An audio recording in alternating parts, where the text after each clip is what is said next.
Does the Oiben skeleton Legends. does the Oiben skeleton of the Legends. owl Tonight look we're like going to that? talk about Oiben Legends. Hello, kitties. I'm Come sure hang there's a out with cat us. legend. Rise and shine, my sinners. When Father Evil starts his day, he gets a little deadly. Deadly Grounds coffee has the richest, smoothest flavor you'll find anywhere. It's sinfully delicious. Once you go deadly, you never go back. Order yours at getdeadly.com. Coffee's so good, it's scary.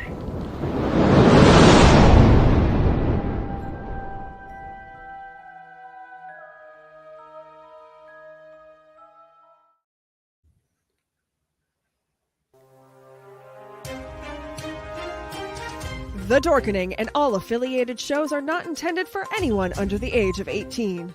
The following may contain discussions or scenes that have adult situations, graphic violence, nudity, strong sexual content, and graphic language. This show is intended for mature audiences only. Viewer discretion is advised.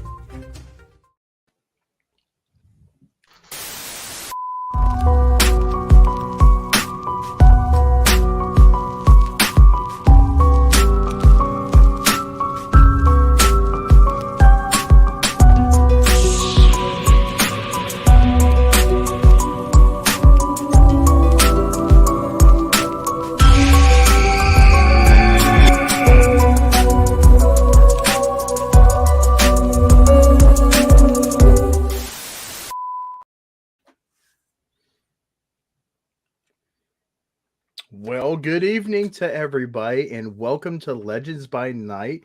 And I just want to say that we have a very, very proud, what is it, supporter or sponsor? Sponsor. Sponsor. Wicked Effects. Wicked FX. And I'm going to mess that up because I always want to say effects, but it is actually FX. They're officially our sponsors now. And I'll tell you what, as soon as we get the commercial up, you guys will have a wonderful chance to see a wonderful amount of their products. And I know that they're going to be at the Midwest Hunters Convention. And I'm super excited to see everybody at that convention. But that is not that show. That is going to be this Friday. And tonight we are going to talk about urban legends. So yeah, I can't even start counting how many urban legends there are because it's almost like pie. It goes on and on and on and on and on. Every type of every country has different urban legends. Every city has urban legends. Every state has urban legends. Some of them are the same. Some of them track around the United States. Some of them go clear over to different countries. And we have Ron here tonight and Friday to talk about urban legends with me. And I'm super excited because urban legends has something to do with cryptid too. What? No, really? Never. Yeah. You know, Who the fuck it? Urban legends is really incredible just because you don't get the same story no matter what. It might be really close, but it's never the same story. Like the urban legend Bloody Mary. And I know in a show we've talked about that before. Bloody Crybaby Bridge. Almost every county, every state has one that they claim is the original. And just like New York with a world's best cup of coffee, everybody claims it, but it is the one on 4th Avenue that actually is the correct one. I'm sorry. I had to do Buddy the Elf right there. I had the opening. I seen it. I jumped for it. Starbucks would like to have a word with you. I don't like Starbucks. Well, they brand themselves as Seattle's best coffee. So maybe in Seattle, but it's highly debatable throughout the rest of the world. So I'm sure that there's an urban legend having to deal with coffee as well. And if In not, Seattle. maybe we could create one tonight. And there is a coffee company called Seattle's Best. So Yeah, which that's one's kinda better, weird, isn't it? Seattle's Best or Starbucks? Which, I didn't know that Or direct Starbucks came from Seattle. Yeah, you know who's got I'd the best choose coffee? Deadly Grounds Coffee. That's the best coffee, right? That's the only correct answer. Yeah. Exactly. And I can actually say that because I have actually ordered a bag of Deadly Grounds coffee. I met Butch Patrick at Trans World a while back. Butch Patrick, who played Eddie Munster on the Munsters, and he was endorsing Deadly Grounds coffee because they did a version of Grandpa's Roast. Ooh, yeah. For Grandpa, the character from the Munsters. So I think it was just called Grandpa's Roast, if I remember correctly. And so I did try it because Butch Patrick said that it was actually pretty good, and I did. And it was actually a dark roast, very strong. So it lives up to its name. Well, that's awesome. I'm not a coffee drinker. I will buy every coffee for my darling wife. But nope, don't drink coffee. I don't care if you ice it. I don't care if you torch it. I don't care how many espressos you put in it. And I used to have a boss that we would roll the dice just to see how many espressos we were going to put in his coffee. And at one point, it came up 6, and he did not feel good the next day. Mm-hmm. The But- largest amount I've had is 8 espressos. Ooh. But also that was my kid's first heart doctor appointment. Oh, I would say you'd have to be careful with overdosing on espresso because it does act as a diuretic. I needed something to get me through the next 2 hours because I hadn't slept for 2 days. Found out my newborn had 3 heart defects. I needed something. well, you know what they say about diarrhea, right? Runs in the It's family. hereditary. It runs in the Yeah, family. it runs in the genes. Mm-hmm. You were so close on that joke. But you know what? We're squirreling off so much right Yes, off we the are. bat. And let's get right back into it because we could tell a whole bunch of bad jokes on Padded Cell one day, and that should be a show. It But- could be. Yeah. We are here to talk about urban legends, and boy, is there a lot of them. And there is actually a wonderful guy that actually did all the urban legends he could find in this show. Hi. Hi, Tom. I found out And his show on YouTube is 7 hours long, over 7 hours long. And he claims that he did every single one of them that he could find, which, you know what? There's a lot out there, from the children with black eyes to a special Indian tribe that no one's ever been able to discover. But if they discover you, they'll skin you. I mean, boy, is there a whole bunch. And we're not even getting into the cryptid yet. So Friday, what is one of your favorite ones? I have like 3 favorites I wanted to bring on. I think the one that I didn't really know or expect to learn, the first one I learned earlier last month, was the Dancing with the Devil one. He would, Right. this really suave debonair guy, dressed to the nines, would come to the dance, and it would be for the area what dressed to the nines means, because barn dance, actual dance hall, whatever. Because I found out that there's one for New England version and a one here in Texas as well, thanks to I found out about the New England one from Rod Lab in his Silent, Dark, and Deep, and then John Olivia said that Texas has their own version. In Rod Lab's version, he comes to the dance, he picks the most beautiful woman, and they're dancing, and they're having such a great time, and then towards midnight, they start floating, And after that, they noticed that they look down at his feet and they notice he has hooves. And everybody gets scared and runs away. In our version for Texas, he has chicken feet. He was dressed in the nines for the nightclub that he had went in. And that one was actually very interesting to find out. I never actually heard it before. And then I hear it 2 times so close together. We'll read it 2 times so close together. So what's the other ones? You guys have a version of that? The other one? There's the... Hold on. What is it called? The lechuza. Originating in Mexico, and then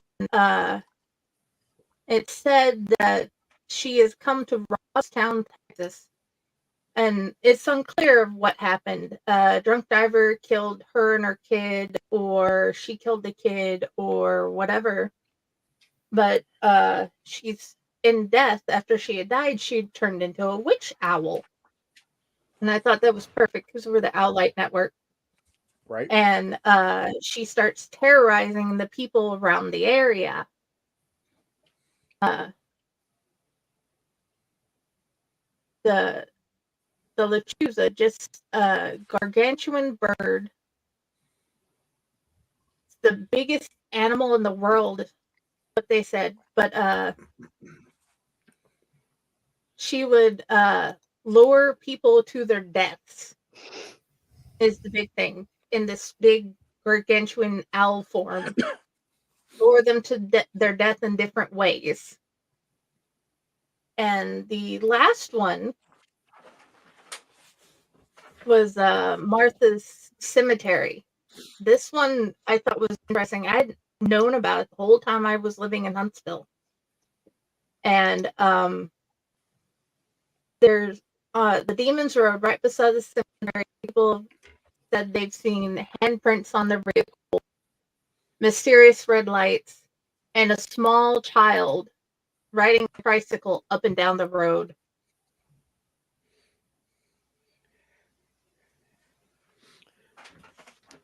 So, and you just and the cemetery part, people would get a very ominous feeling whenever they walk in and see spirits and walking around and so on.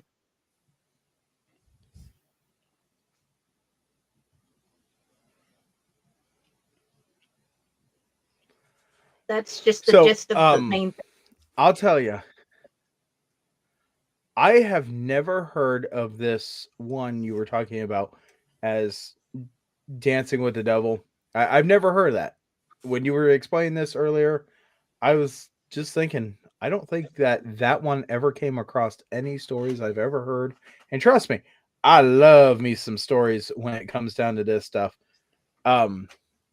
But I thought that was kind of unique that, I mean, when you're dancing, how many people actually look down at the feet? You're absolutely right. That would be a really good thing to start checking. The closest one I could ever think of that was near that one was the woman in white, that she just wants to dance with you. And then if you agree to dance with her, she'll actually convince you to walk off of a cliff or walk in traffic or somehow kill yourself. That way you can be with her. But that's the closest one I've ever heard to that. That was a new one for me. Ron, what's a couple that you like? I think that luring people to their deaths is a running theme when it comes to urban legends because they all seem to have that in common. I think that's kind of the point of urban legends. It's a way to explain why people died when there's no other explanation for it, or they saw such and such and it's what caused them to die. What you're talking about, the lady in white, what you're saying about she trying to convince you to dance with her, that sounds like a variation of the lady in white urban legend. I think that most people know. A lot of urban legends, if people watch the show Supernatural, originally they started out the first couple of seasons just Right. using urban legends as their plot lines until they found their walking legs and started creating their own story arc. The Lady in White was one of those stories. It is, I think, one of the more accurate representations of the original Lady in White story that I've heard, which is where you're driving on a dark road late at night, and you see a lady in white walking along the side of the road, and she's crying. And so you stop to help her, ask her if she needs a ride. She says she's just trying to get home. She gets in the car, and then as the story goes, men who try to take advantage of her meet their untimely deaths. If the man does not try to take advantage of her, then she will do everything in her ghostly power to coerce him into taking advantage of her, in which case the man meets his untimely death. So it's kind of a no-win situation, really, unless you can actually get her home before anything happens, in which case she'll disappear and you live. But how many people do you know actually survive the encounter? I think that one is probably one of my favorites just because it's so common. It's everywhere. It's so widespread. And odds are likely that a lot of people can relate to it or have had similar experiences or experiences of driving late at night that remind them of that situation. Not to say that, anything has happened, but, I've been riding with friends late at night, country roads, no lights, and you see people hitchhiking on the side of the road, and it kind of freaks you out. But when you see people hitchhiking on the side of the road, and one of them just happens to be a girl dressed in white, you don't know. So it's better, hey, keep driving just because what are the odds? If you're going to be hitchhiking late at night and you're a female, don't wear white. That's all I got to say. I grew up in the mountains of North Carolina. We had a lot of Appalachian folk tales. There are tons and tons of books about Appalachian folk tales. I mean, you can find them literally everywhere.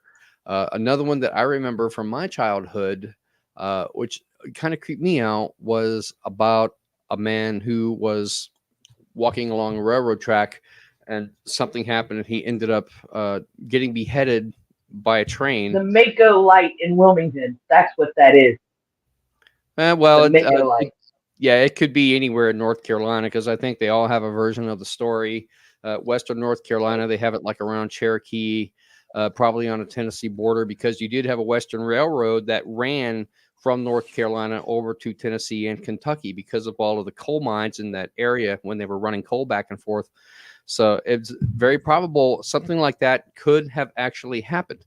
And the story is the man was beheaded. So now if you see a random light following along a railroad track, it's that man with his lantern looking for his lost head.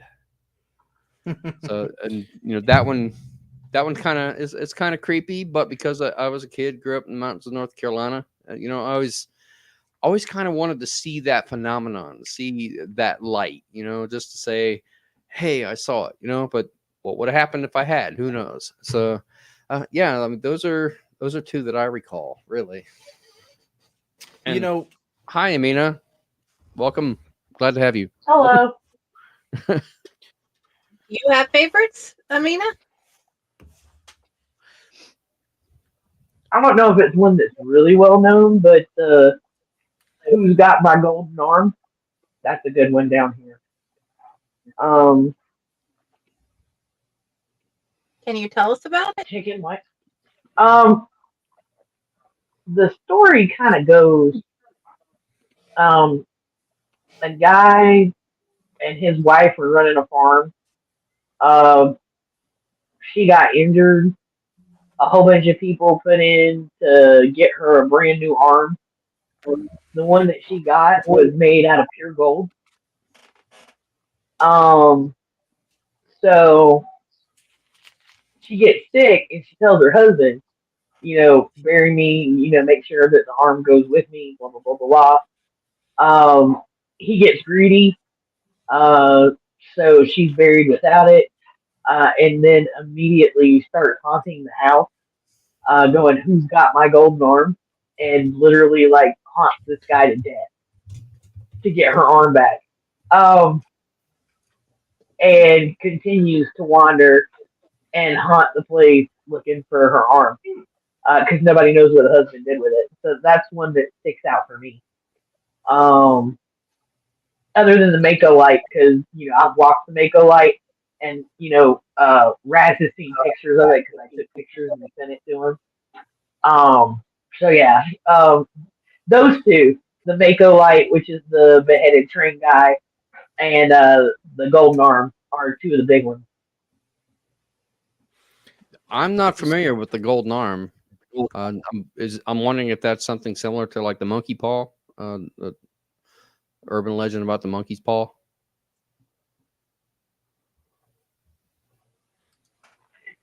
It could be. I'm not entirely sure.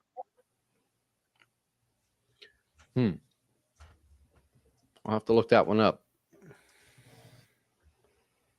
Mom's favorite urban legend is the curse of the first Poltergeist movie, leading to the death of the girl who played Carol Ann after the third film. Heather Rourke. So one of the things that me and Friday was talking about before we started was, how does an urban legend even become? How does it start? And how does it move around? And one of the things that I was looking up and we were talking about this was, sometimes an urban legend is close enough to what someone believes they've seen or happened to them that they say, yeah, that was exactly, but this was in this location. Or sometimes it's a way that people can make up a story to get people to stay away from an area or whatever the case may be. But one of the urban legends that we actually have talked about in a different series on this is the Muffin Man. Because the urban legend of the Muffin Man is that the song was created to warn the children to stay away from the Muffin Man because he would kill them and bake them up. Yeah, I think you mentioned that before in a previous show. Right, in Serial Killers. And it's become a children's song now. Right. And I think the problem with that, Pyle, people learn the song, but the reason behind the song's creation has gotten lost in time. Right. So now they only know the song without the context. Right, exactly. And that's what we were talking about, this is something that keeps it going on. Otherwise, it would probably be lost. So if you know the backstory with it, that's the urban legend behind the song. But I think a lot of people don't know the backstory behind the song. Nobody looks that deep into it. I mean, it's kind of like London Bridge is falling down. The people know the historical reference that's alluding to. That's dealing with the plague. Right. Right. Yeah. And Humpty Dumpty was a cannon on a wall. Yeah. I think all urban legends are based somewhat in reality. I don't know the story behind all of them, but I really would like to. Right. Bloody Mary. Like, there are so many different origin stories for that. Like, every state you go to has a different one. But there's got to be some truth in it somewhere. They're all too much alike. Mm-hmm. Well, there was a historical figure called Bloody Mary. The details of which escape me, but I'm fairly certain that there was a historical figure called Bloody Mary, which I think is probably where the urban legend originated. Then you also get similar knockoffs to that, because Candyman is basically the same premise, where you look in a mirror and you say Candyman, several times, and then Candyman appears to you. Just kind of the same way that Bloody Mary does if you say her name several times in a mirror. So how they get started, how those got started, I'm not entirely certain, but they keep getting perpetuated. I think what happens is that, like you said, Amina, they are somewhat based in reality. I have a feeling that a lot of urban legends get started because some event happens. Somebody heard the story, but they weren't there to witness it. So when they try to retell the story, they can't remember all of the details, and they make up the stuff, or that they tell it in the best of their recollection of what happened. And it's like playing the game Grapevine, where you tell somebody one thing and then it goes all the way around the circle, and then by the end it's completely distorted and nowhere close to what the original was, but somehow Telephone. telephone. Right. That's why I was thinking. I've never heard that called grapevine before. Yeah, through the grapevine. Grapevine. Well, I've always heard it telephone. Yeah, well, it depends on where you dealt with it, because I've heard it referred to as both. Mm-hmm. That said, again, I think Ron is right. It starts as reality, a story, and then as it gets told and facts get lost, it blows up.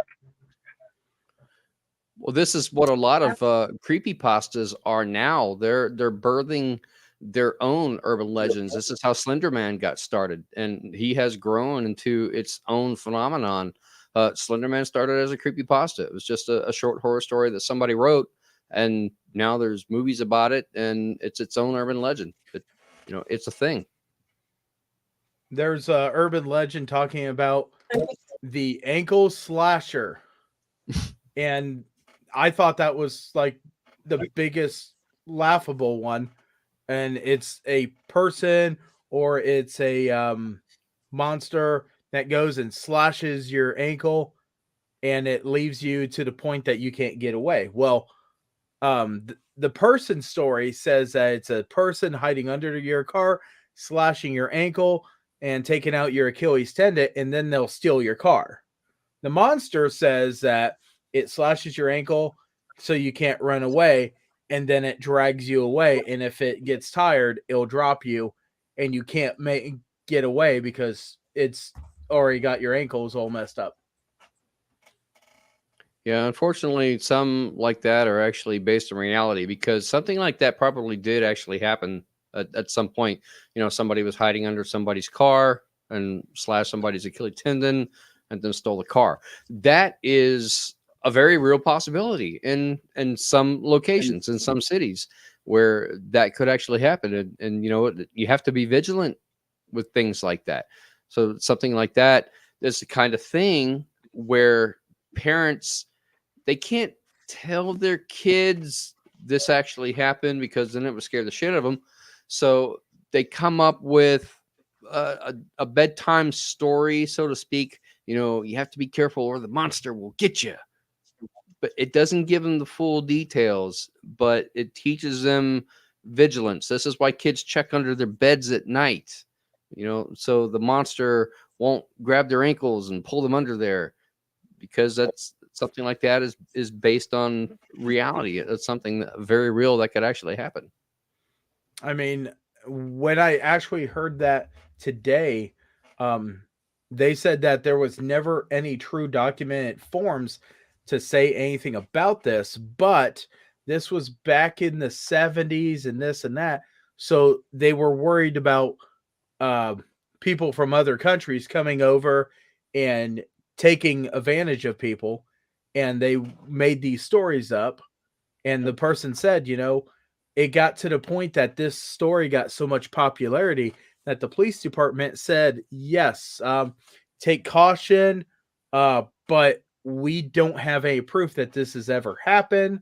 But this actually brings up a good point for you guys to think about. Well, there's no proof that there was ever a Loveland Frogman, yet here we are. Right? True.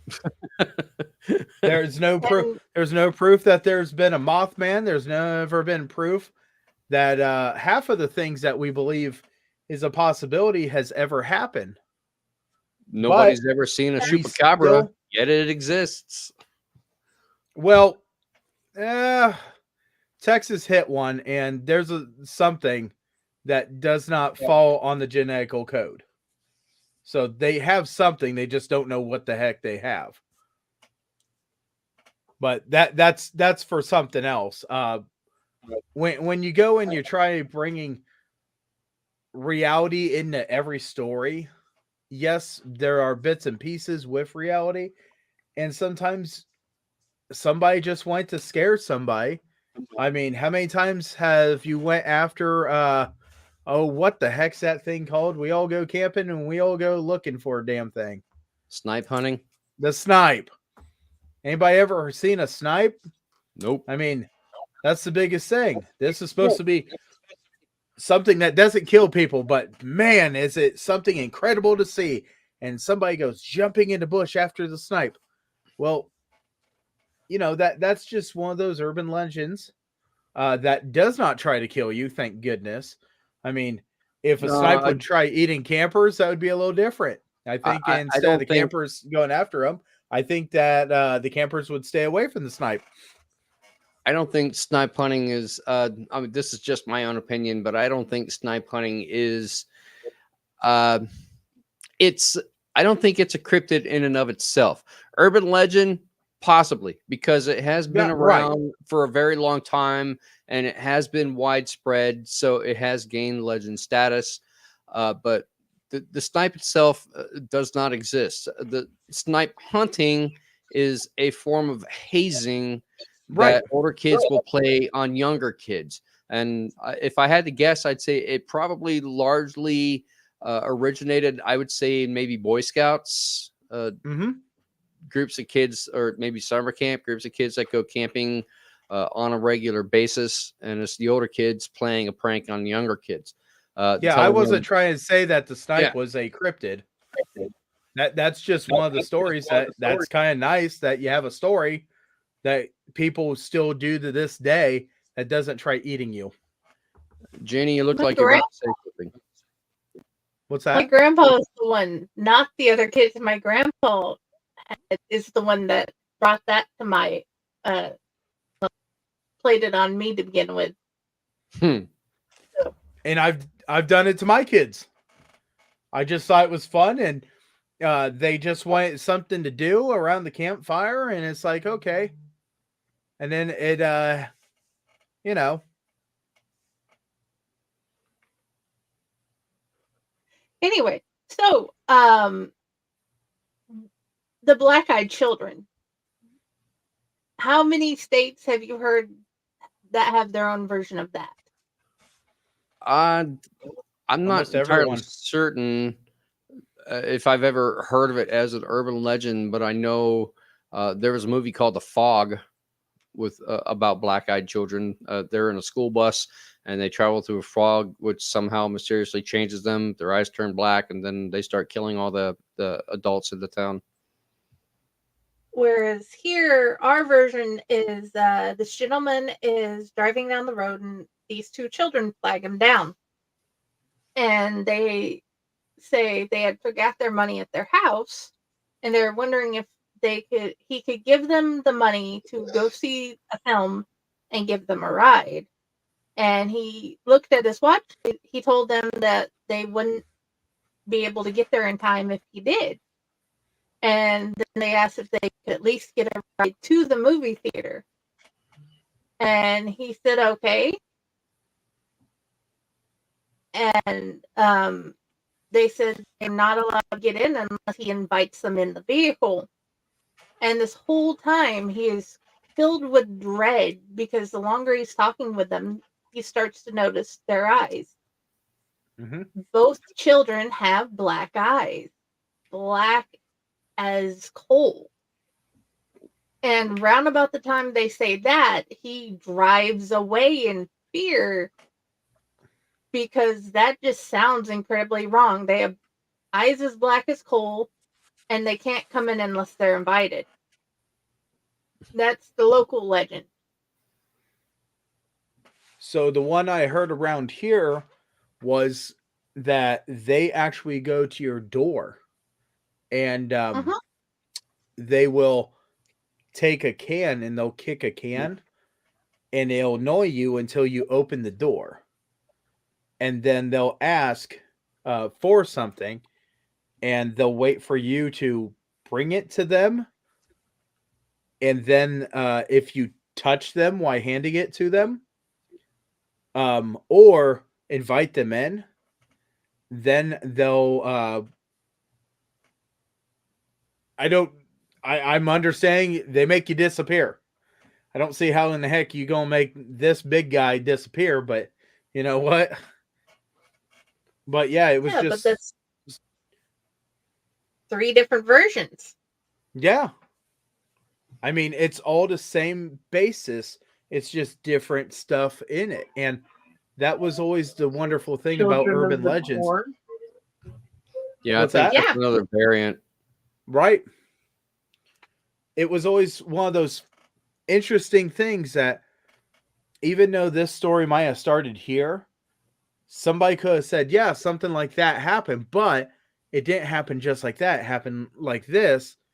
And it modifies as it moves around. I mean, case in point, dragons. And I'm going to bring up dragons because there are so many different cultures that have dragons, different types of dragons, different variables of dragons, but it's all the same dragon. It might live a little differently, it might do this or it might do that. But as it's went around the world, it is just a different form of the same exact thing. And I like that because that's one of the biggest things that has crossed the entire world, from being in Japan to American history to South America history to European. Even Australia's got something.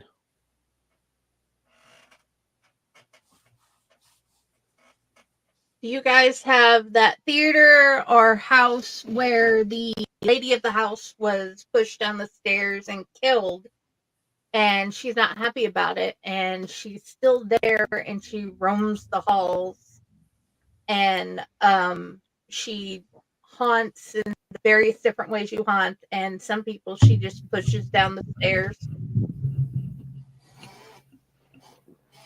Sounds a lot like Haunting of Hill House, or a variant of it. But, yeah. I have something like that in Sydney. The old Sydney theater had a woman that was changing the projector. And when she was changing the projector, she just got on there, but this was the big projector wheels.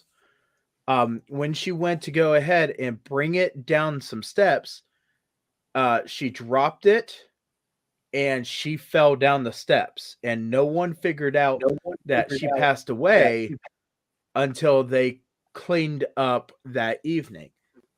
And they say that you can see her still trying to go and move around where the old projector room is.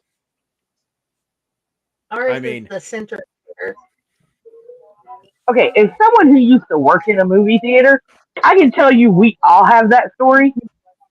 Every single damn one of us used to. Like, Right. if you had any of the old school projectors that had the huge turntables where you built movies, we all had that ghost of whoever was a projectionist that got caught in the reel or the brain wrap, or Yeah. like, we all have that story. Like, I kid you not. Mm-hmm. Yeah, I could see that. It's like the how every dorm has a suicide story. some student committed suicide in that dorm, and they still haunt the halls and so on and so forth. I lived in a dorm my freshman, sophomore year in college. And then Well, again, on the very tail end of my college career, I lived in the same dorm, and that story was very, very prevalent. But that story had gone around for decades at that oh yeah. university, and but there is no factual or evidential proof that anybody ever committed suicide in that dorm. Yet the story's still there.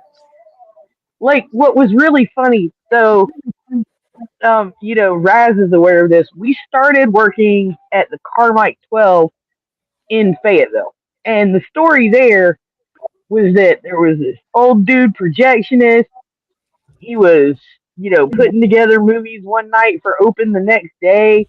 Had a heart attack, died. Nobody knew he had died. Nobody found him till the next day.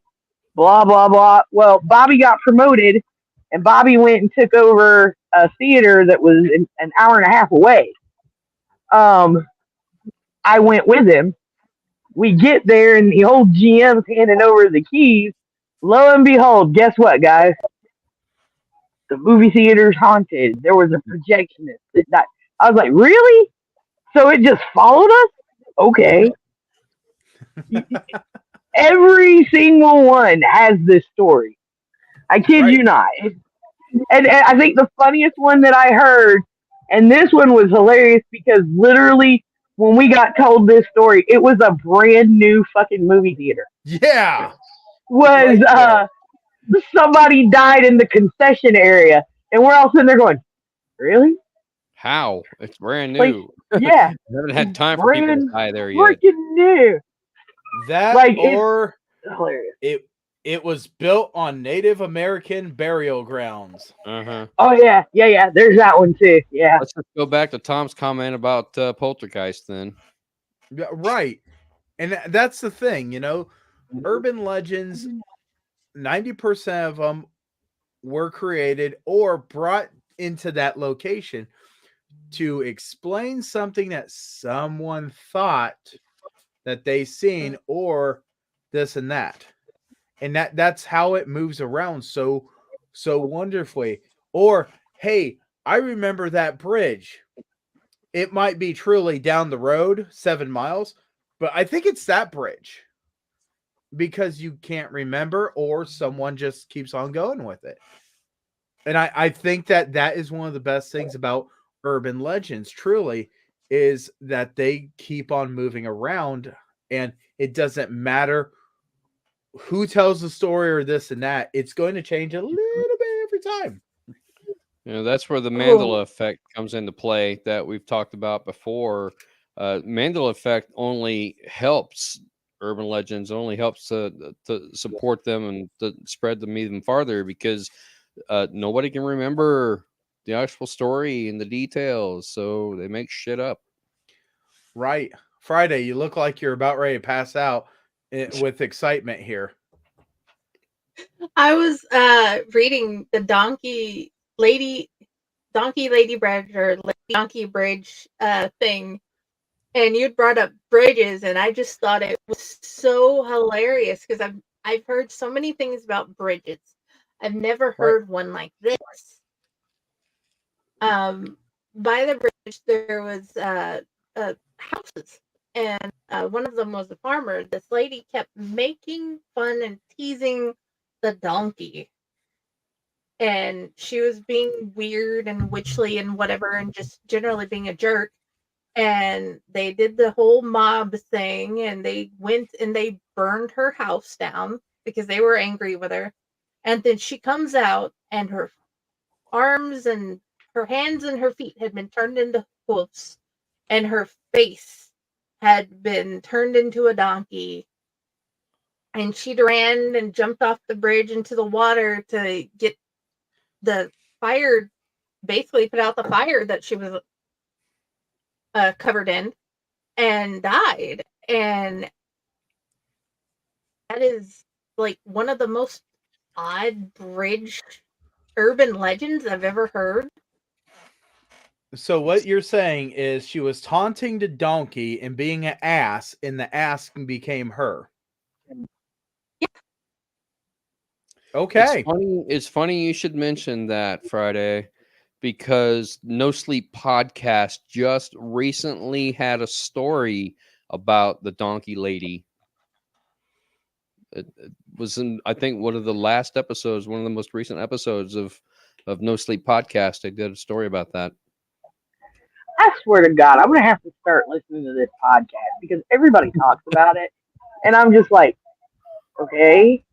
And then they mention something obscure like this, and I'm like, I'd like that. Oh, there's some great stories on No Sleep. You know, we are our own network, but plug, okay? Go listen to No Sleep because we are writers here, and we should be supporting our fellow writers. And there are some great stories on No Sleep because that's what they do. They support writers and put their stories to audio, sometimes audio dramas, sound effects, the whole 9 yards. They do it all, and they give writers who ordinarily would not have a chance to be read or get heard. They give them a venue. It started out with just oh shoot, what's the name? David, the host. I can't think of his last name. Beetlejuice. No. The host with the most. No. All right, whatever. But yeah, it started out with just him reading all of the stories, and then it grew from there, and now it's a huge business. They go around and they do tours, and they have the whole audio cast that they do readings, and they go around, do tours, and they do readings of the stories and dramatize them. It's pretty incredible. Yeah, David Cummings, that's his name. David Cummings.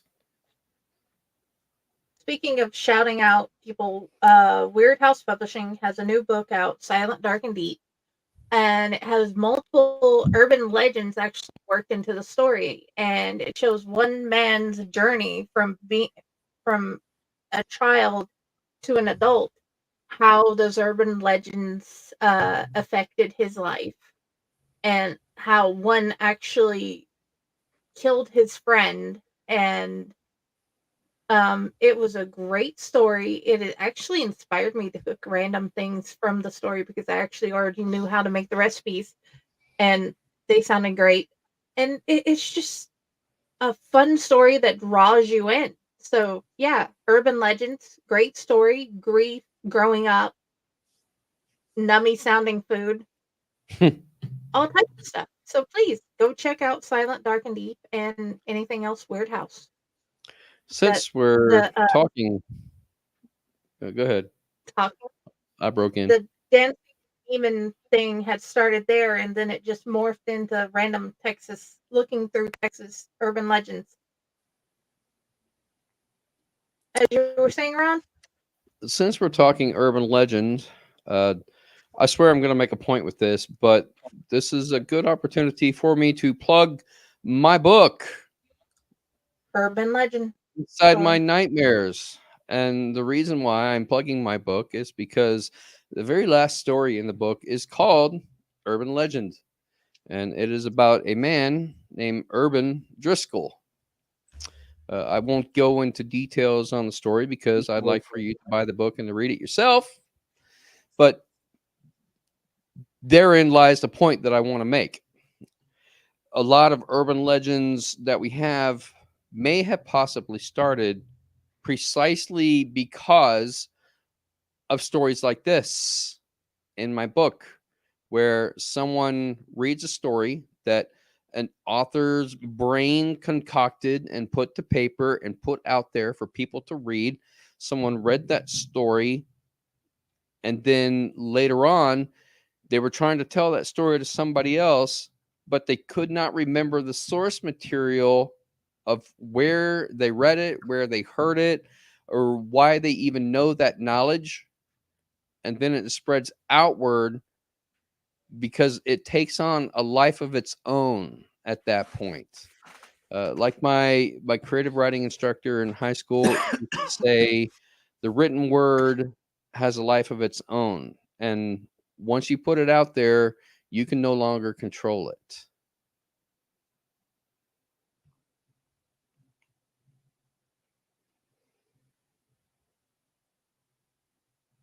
Exactly. Everybody, it's like the Goat Man. So I looked up some urban legends here. Mm-hmm. On the same article I was reading, 2 different cities said that they had the Goat Man in it, and he came from there. And how many other places in the country have you heard Goat Man legends? Pyle, you're from Ohio. I can't say I've heard of a Goat Man legend here, but you've been here longer than I have, so maybe you have. Yeah, there's just the regular Goat Man that just you'll see him and supposed to be bad things are coming your way to anything to making a deal with the Goat Man. And if you make a deal with the Goat Man, wonderful things will happen to you. And then it'll slope down really bad and terrible, even worse than what it was going to be. So I don't know what your Goat Man is, but ours is just a trickster of, hey, it's going to look great, and something happens terrible. So a Loki type character. Yeah, like you go and you say, hey, I would like this person to, make it out of cancer, and they get hit by a bus. Same thing's going to happen. You beat the cancer. You just got hit by a bus, though. Well,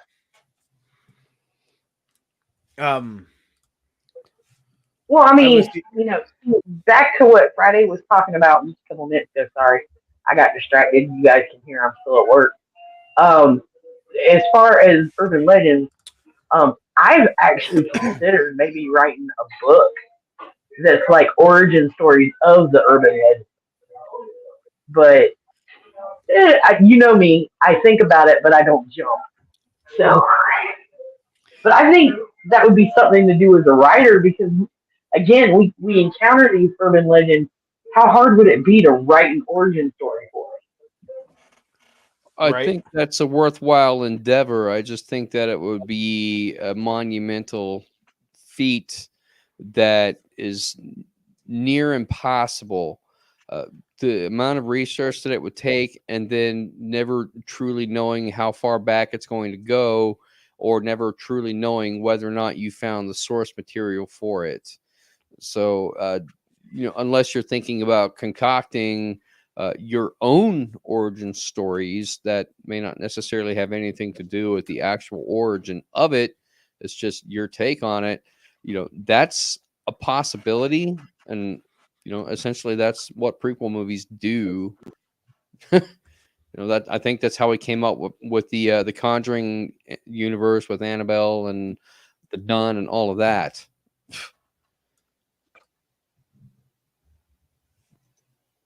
Yes. So, Pyle, you said that you looked up some urban legends. Yeah. Did you know that there's actually one that the Goat Man mows the grass? Don't really know much about it. Start reading it, and everything refreshed. But he doesn't really mow the grass. He actually makes crop circles with a scythe, and it's a Goat Man. And it's the mowing devil, which looks like a freaking Goat Man, and it just takes a sickle and it cuts the grass. It doesn't say why he does it. It doesn't say this and that, but you'll notice his work the next morning. Okay. This is what my Goat Man looks like. Really? The Worth Monster Goat Man. No, I wasn't even familiar with the Loveland Frog Band until I moved to Ohio. I'd never even heard of it until I started doing these podcasts. Well, there's a lot of people, if they don't believe in it, boy, they like to celebrate it. I'll tell you, there's just so many people that want to celebrate different things. And it could be in a positive way or negative way. An urban legend can even be that Elvis Presley's still alive. Yeah, that's probable that he faked his own death, and he got tired of being in the limelight, wanted to live a normal life again, and so on and so forth. But do you really believe that? I don't. I mean, I would like to think the king is gone. He's gone. That way he can rest. But there again, you know what? There has been so many different people that just took off, and everybody swears that they're here, they're there, they're this and that. Rockefeller. There's a whole story with one of the members of the Rockefeller family. And one of the members, the grandson, and if I pull this up, maybe Rockefeller's in this legend, this urban legend thing. My gosh, there's so many urban legends. It's not even funny. Well, people say the same thing about Bruce Lee, that he faked his own death and maybe he's still alive and all of that and yada yada, or that there was a hit out on him by the Chinese triads and so on and so forth. But I mean, the reality is he overworked himself, didn't give his body time to recover. He was dehydrated from working too much and had a headache, took an aspirin. It caused an edema, burst something in his head, and he died. And I think that's all it was. Please hydrate people. That would be great. Yeah, right. The body is like a machine. It can only work for so long until you lubricate it. And that's why I have a pretty purple one, and he is is that black or blue? Mine, I have no idea. It looks grayish black. Yeah, maybe a dark grayish color. It's just Gatorade, though. But that is a form of hydration. You can't just live on coffee and soda. Yeah, it's powdered Gatorade and water. That's all it is. So either way, Michael back to urban Rockefeller. That is the name of the great-grandson, or not the great-grandson, the grandson. Michael Rockefeller loved going to Central America and South America, and he was fascinated by the tribes there. In fact, there was one tribe that he just absolutely loved so much, and he wanted to be a person that collected their artwork. This tribe actually made giant poles, and these giant poles would be sculpted with figures of people. And whenever you would kill somebody from another tribe, the soul that was trapped in that figure would be released. So one person dies, one soul. Well, there was so many questions on what happened to the disappearance of Michael that the urban legend was that he's still there. He's actually living with them. And, so many people went out to go find him. The truth is that no one officially knows but the tribe did tell somebody a terrible and horrible story about what truly happened to this person, and that this tribe actually went ahead and they seen him, and they found him on one of his trips and did not appreciate him trying to buy one of these poles that they felt it was so sacred. And they unalived him in the most terrible and horrible ways. I thought that was very interesting, but for the longest time, everybody believed, oh, he's living with them, and you could go find him, and the Rockefeller family would give you such a big reward. I do believe that was like back in the 60s.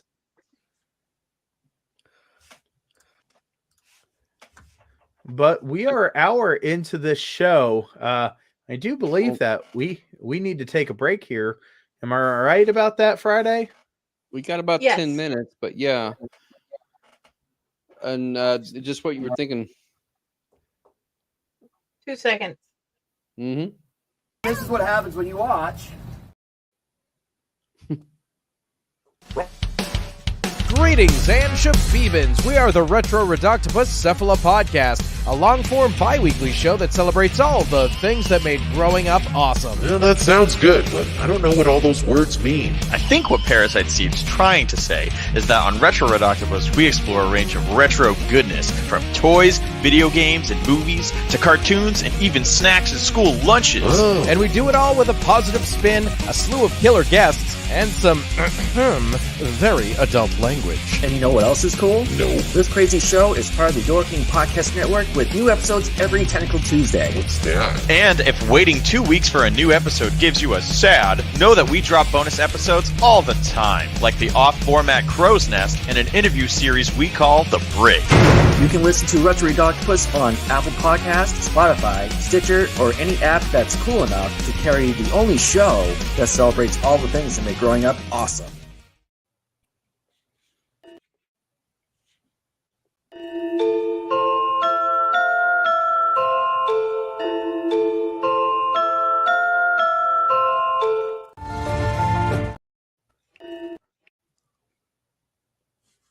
Why?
And Well, we're they back. were- And how do you know that it is a live show?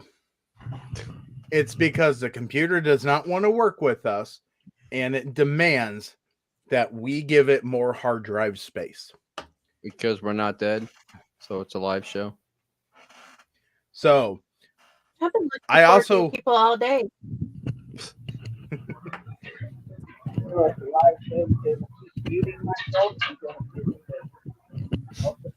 We can't hear you, Amina. Too far away from your mic, Amina. Oh. That's because I'm at the oven. You're hearing the oven, not me.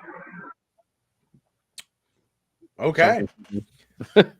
So I do want to bring up that we do have a wonderful sponsor of Wicked FX, and here pretty soon we'll have a wonderful commercial.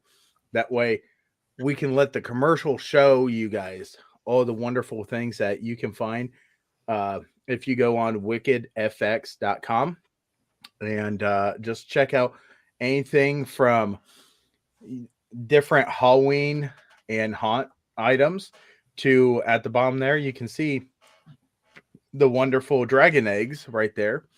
And I'll tell you now, they're at the Are they wonderful? They are wonderful, but I was going to say you can find them Saturday and Sundays at the that one place, Trader's World. I almost said Trans World. You can find them at haunt conventions too, but Trader's World here in Ohio. If you've never been at Trader's World, it is a giant flea market. They usually have a 3D printer that's running and showing you exactly how they do all the 3D printing they have. So we're going to get back into this wonderful show about urban legends because I am getting tongue-tied. And yeah. What's that? So now you're doing it on purpose. Well, you know, it happens. It's wonderful. But anyway, so we were talking about urban legends and how there is so many different urban legends, and urban legends can move around from place to place. And when they move, it just changes a little bit, or it fits into a story that somebody was telling. Yeah, I've heard that one before. It's called this, or there's a magic railroad that they don't want you, spirits don't want you to be hit on the railroad tracks. So if you take what is it, baby powder or something like that, spray it on there, you'll see your car go across the tracks, and it's as soon as you come on the other side, there's handprints. Well, that one can be proven really quick of what that is. It doesn't look like it, but there is a little bit of a slope down, and it is enough to get your car over the tracks safely. And the handprints you're seeing is usually your own handprints or little kids' handprints that go and touch every single vehicle that's ever been around. I know my kid has a tendency of going, ooh, shiny, and touching something. But, you know, I always like those stories. Some of them you can prove, hey, you know, this is what's going on. The rest of the stories, you can't prove, and they change a little bit here, a little bit there. I have actually heard that one about the handprints and the railroad tracks. It is like if your car gets stuck on the railroad tracks when the train is coming, and then because of the slope down, when your car gets going again, you look at the back of your car and there's handprints on there, and you don't know how they got there because the ghosts of little kids were trying to push your car off of the railroad tracks. Yeah, the ones that died in the bus. Mm-hmm. I heard that but one. I will tell you. I'll tell you. Unfortunately, 20 years ago, there was a railroad, or there is a railroad, before they stuck railroad crossing lights on everything. And a train did hit a car full of kids.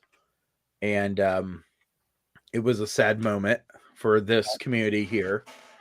And they kept on saying, oh, you know, this is going to become that railroad track that the kids will push you across. And no, that is one heck of an incline to go up and over the tracks to begin with here. Sorry to dispel that one right now. Ain't going to happen here. That does remind me of another story. And I think that is based on urban legend, though I'm not certain on this one. Again, I have to harken back to the No Sleep podcast because this was also a story that they did. I'm fairly certain that it was based on an urban legend of another train that comes in the middle of the night, like 2 or 3 o'clock in the morning, and you are waiting for a train to appear out of the darkness that is encased in blue light. And if you see that train, if you watch the cars, one of those cars will show you your future. And if you do not see your future in those cars, or if it's black, it means you do not have one. That is so cool. I have Now, I never know- heard that. Yeah, I know there was a recent story in No Sleep about that, but I have this niggling in the back of my mind that it's based on an urban legend. I don't know that for fact, but I think it's a really interesting story. So I liked the story in No Sleep. I thought they did a good job with it.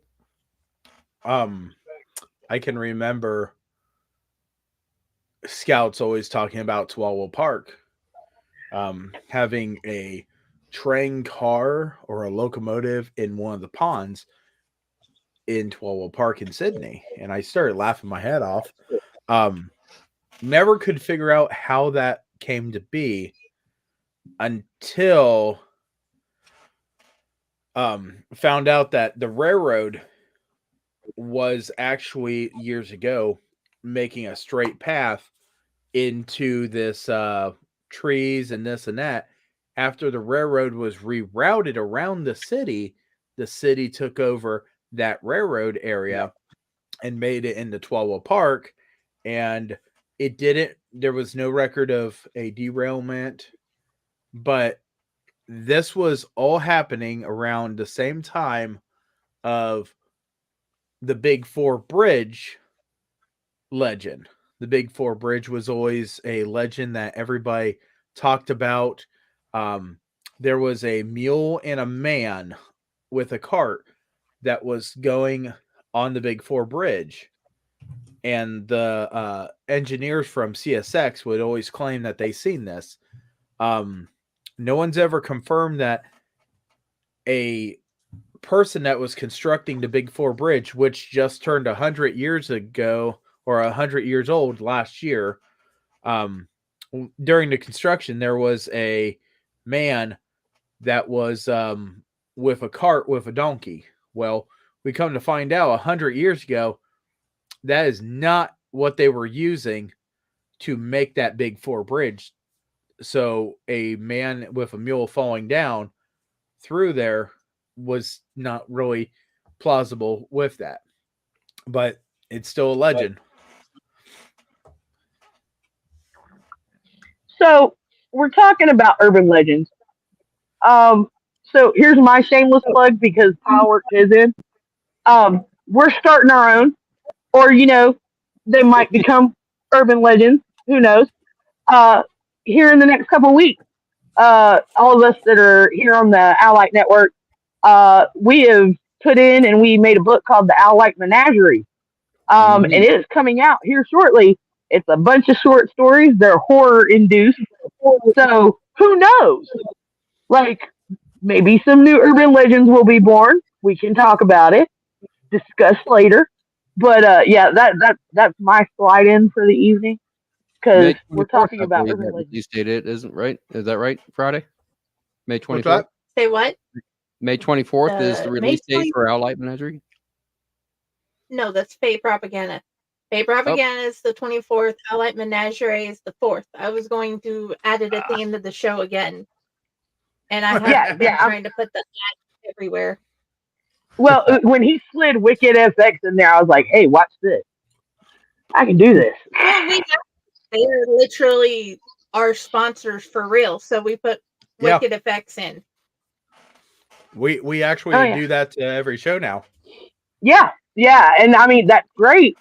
But I mean, if we're promoting supporters, we can promote us too. Good plug. Anyway. That's the plan. Good plug. Hey, when I show up, I try and make it count.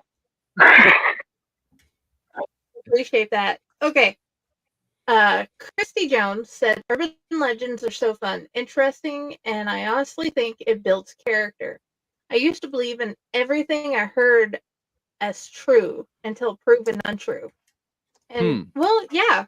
And I've actually been adding some of the local ones from literally my town in a lot of my stories. Right. So that begs the question, are there any urban legends that any of you have heard that you thought were true until proven otherwise? So, like, are we talking like as adults or like as kids? Because I'm going to tell you, as a kid, Either or. I believed Either a or. lot of Yeah, either or.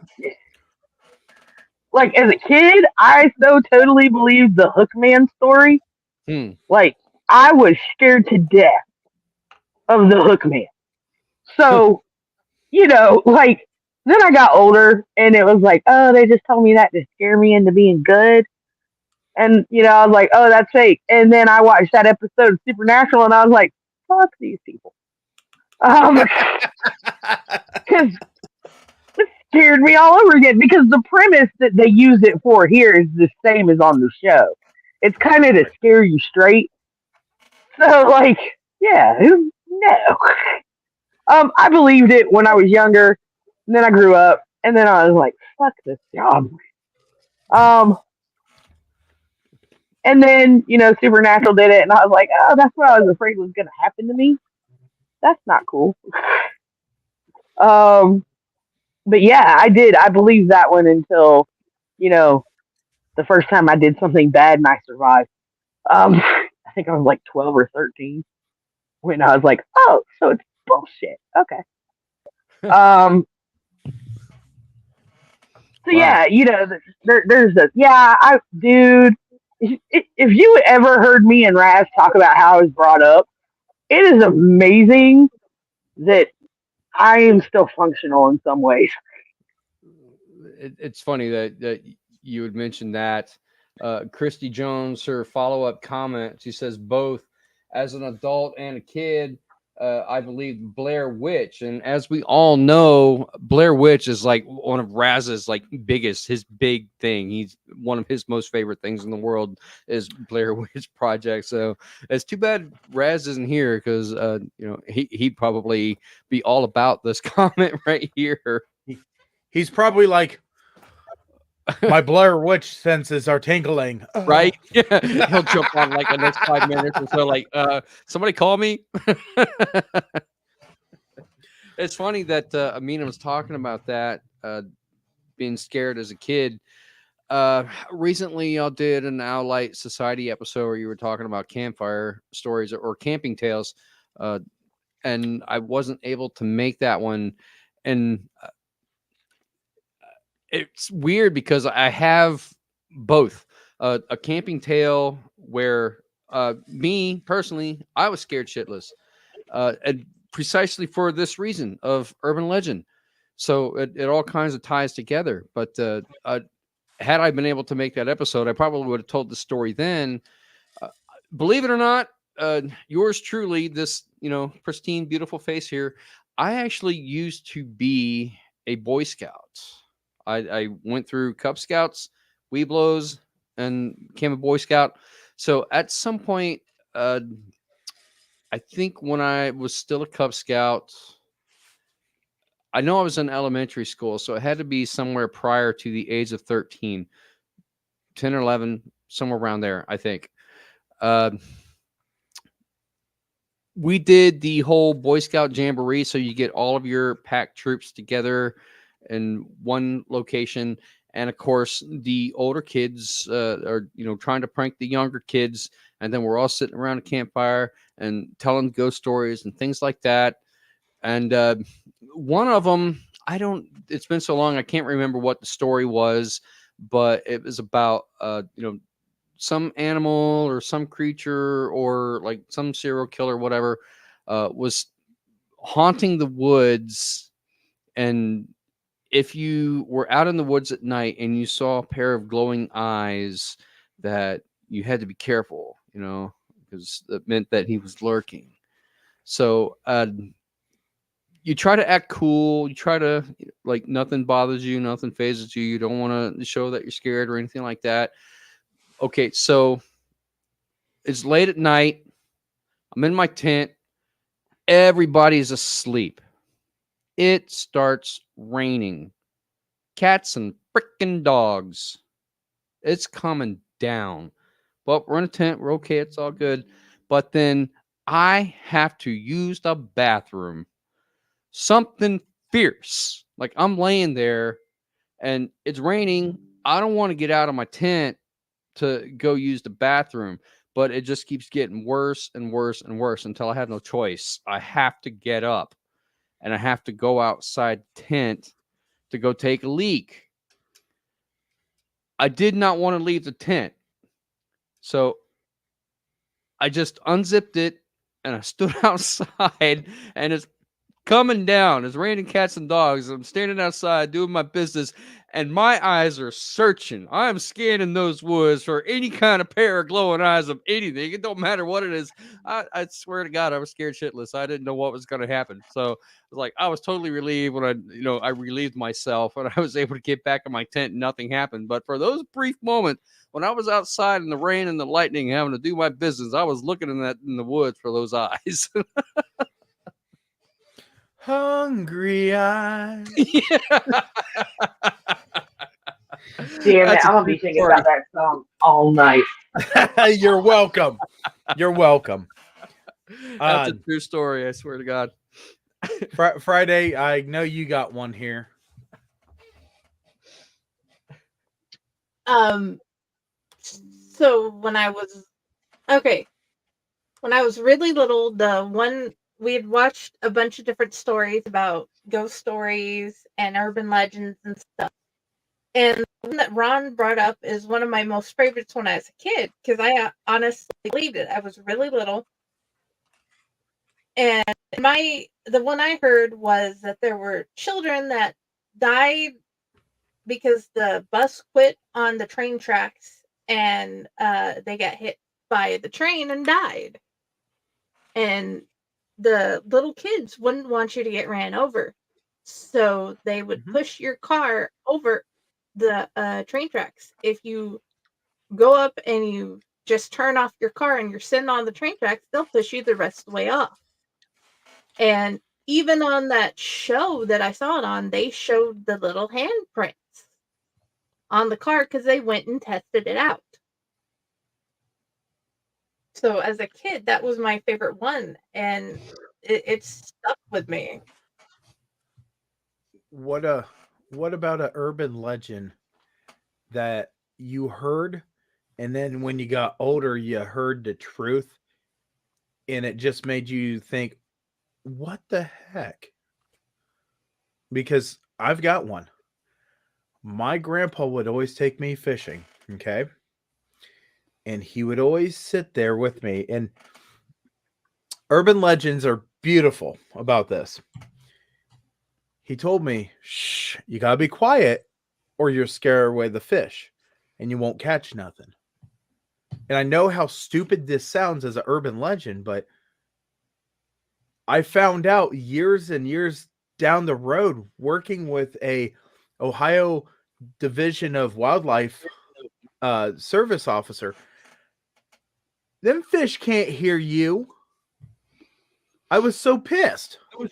He was just basically telling me, shut my damn ass up all these years. And he could not defend himself because he passed away. After I found out about it, he passed away. And then I found out about it. So I couldn't say nothing to him and go, really?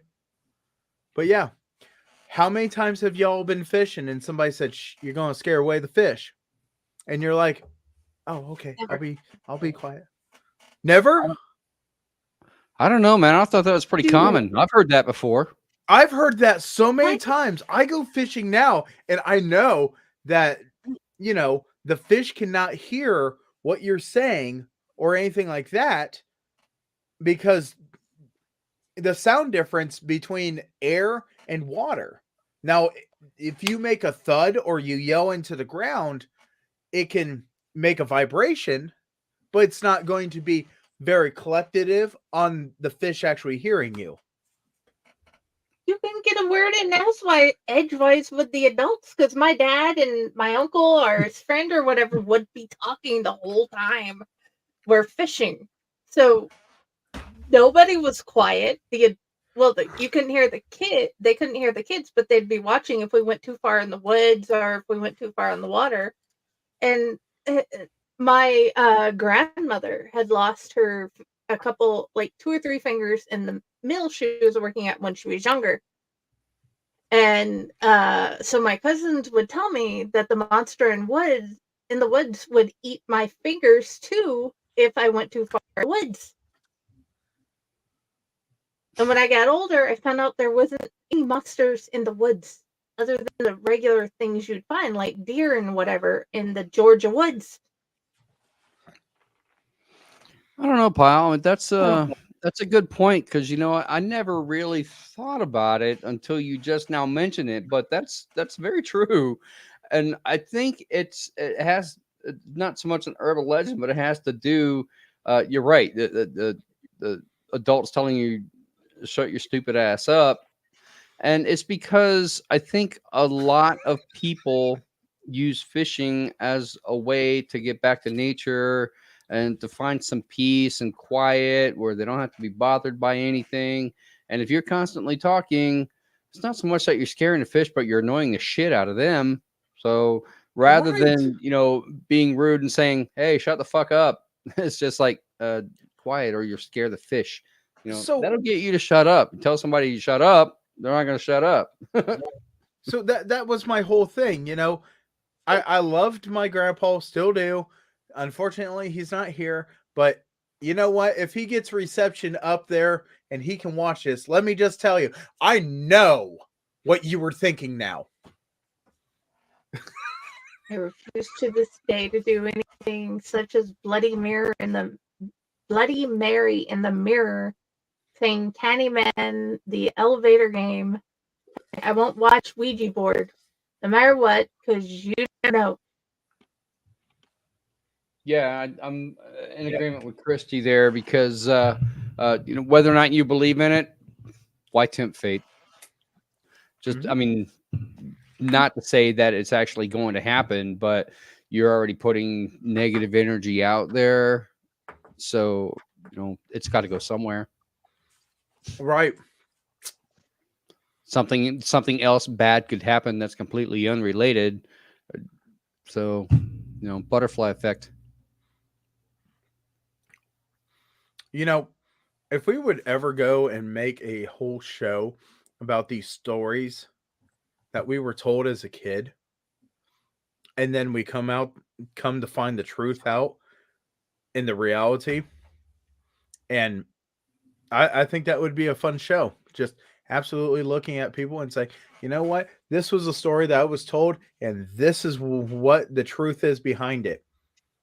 Grandpa telling me to shut the hell up.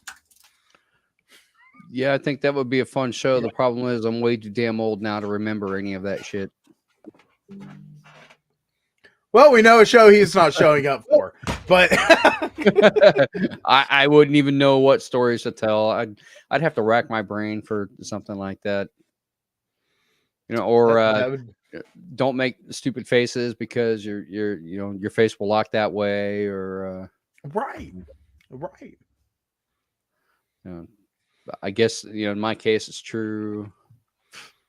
Or don't sneak candy and eat candy at night because the monster will get jealous and he'll want to eat you because you're so sweet. They did that in the Trick or Treat movie with Sammy. How about don't go swimming right after you've just eaten. Wait at least an hour. I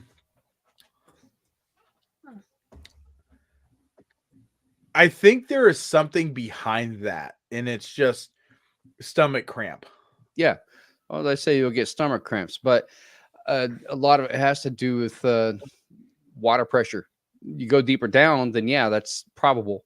But if you're just surface swimming, the pressure's not that great. It's probably not going to bother you that much.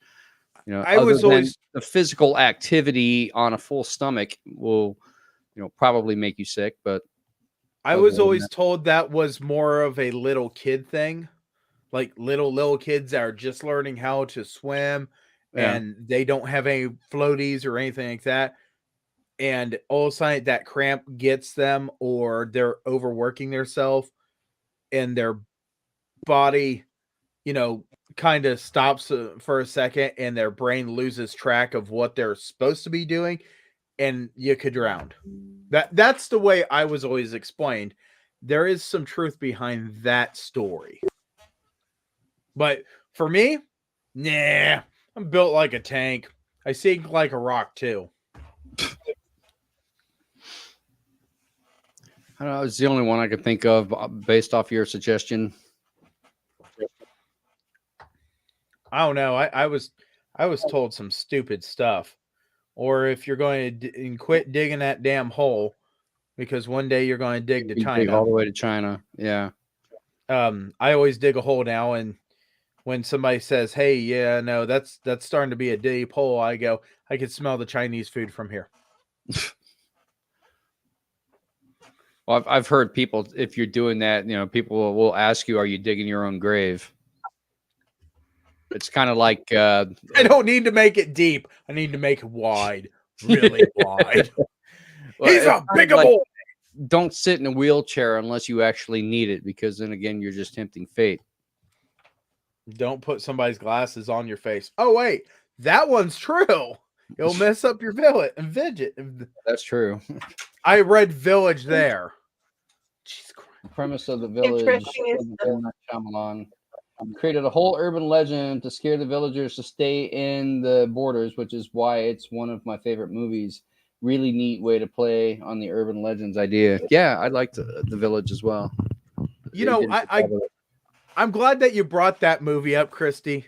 And I will tell you right now, as a person that really wanted to get into that movie, seeing the windsock in the movie theater, seeing the windsock drop down, destroyed the entire thing for me.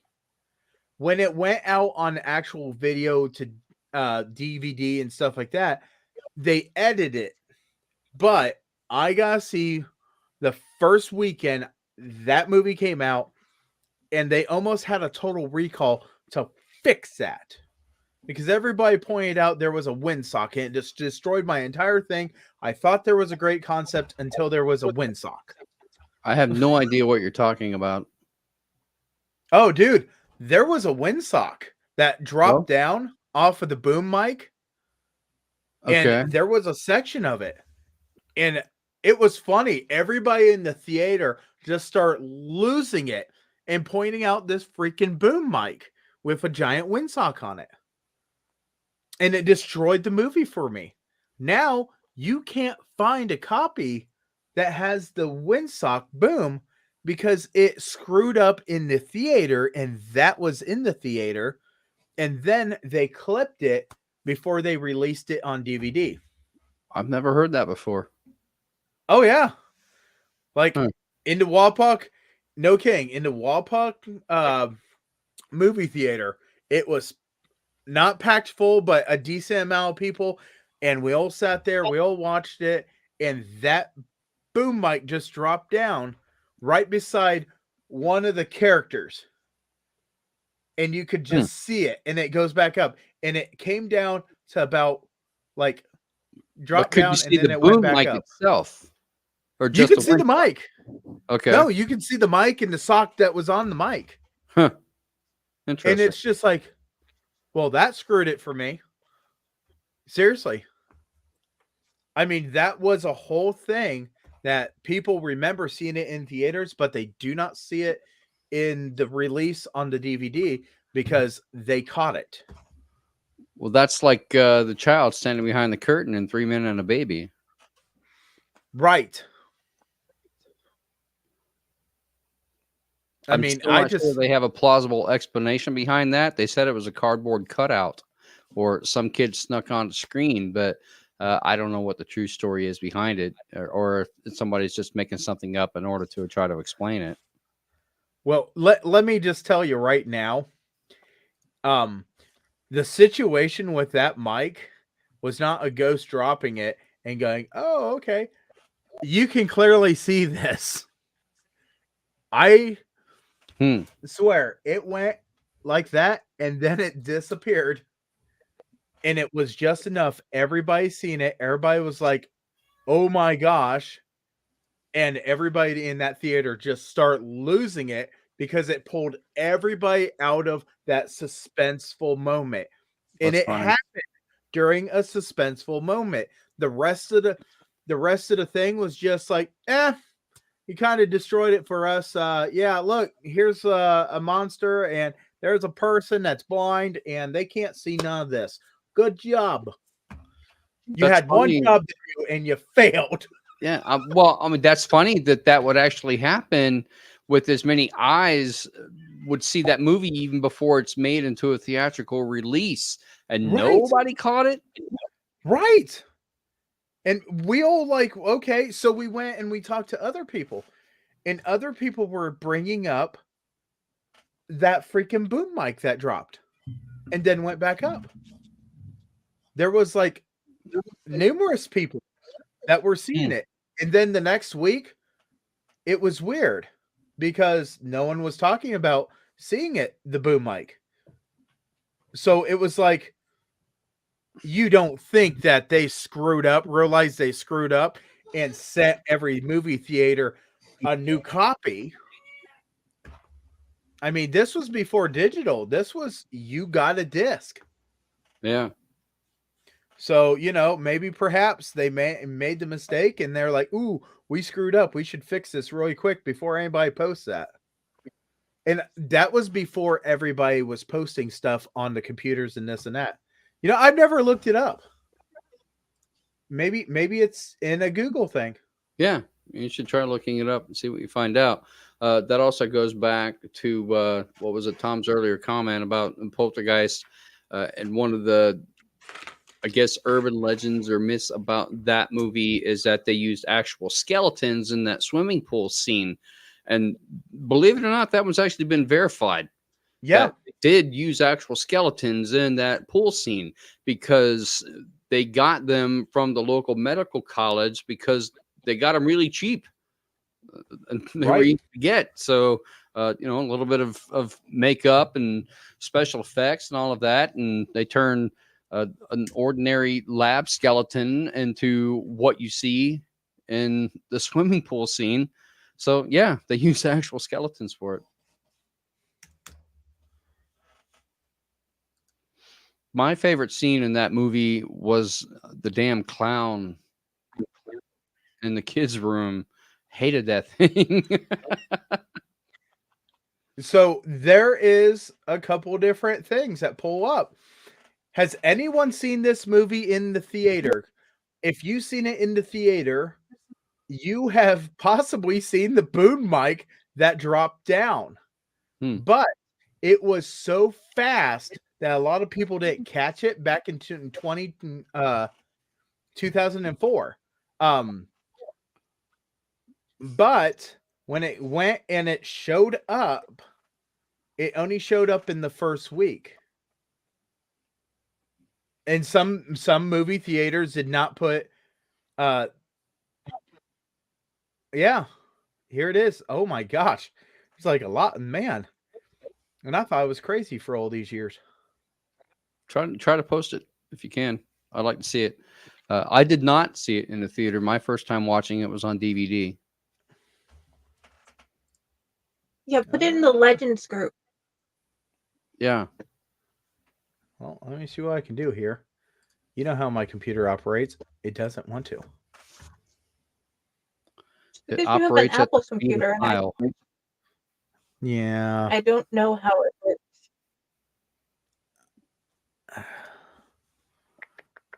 I have a little cryptid here in my lap that was craving attention. I crave attention. You crave burgers. My favorite are those little walking leg things from the beginning of the intro. Yeah. Those things, they look like clothespins. I'm not sure what they are or how they filmed that. Where am I sending this show information? Legend. Well, we can put it in the group and on Facebook. That'd be great.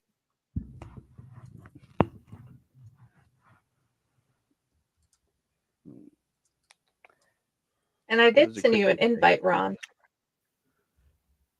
Oh. cat hair on my nose. Cryptid hair.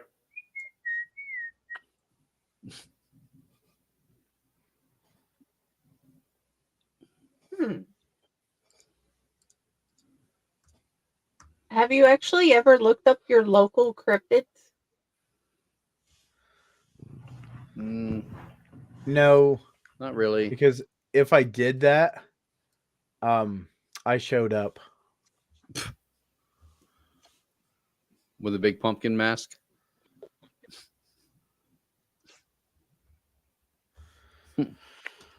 Oh, I'm going to do it this way. I don't know what my local cryptid would be. Is there a local cryptid for Columbus? I don't know. Your local cryptid would be probably Loveland. That's the closest one. No. You know who would answer that question? Raz, because he got the map. I bought Raz a map of the entire state of Ohio, and it's got different areas and what cryptids are in what area in Ohio. What a show for Raz not to be on. Right? We miss you, Spidey Raz. sense is tingling. He's doing the Johnny Bravo. Hee-haw-hoo. Man, somebody's talking about me. Right? His ears are burning.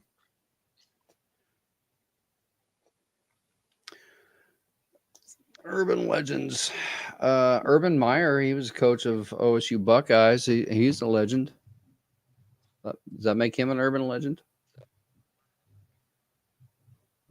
He's an urban, and he's a legend. And he was a legend. He was an urban who was a legend.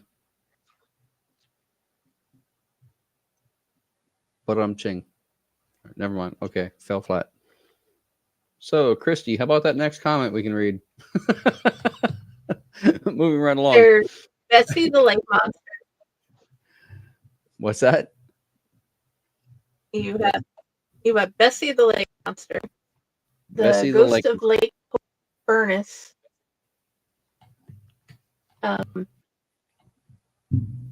There's a legend about the Mud House Mansion.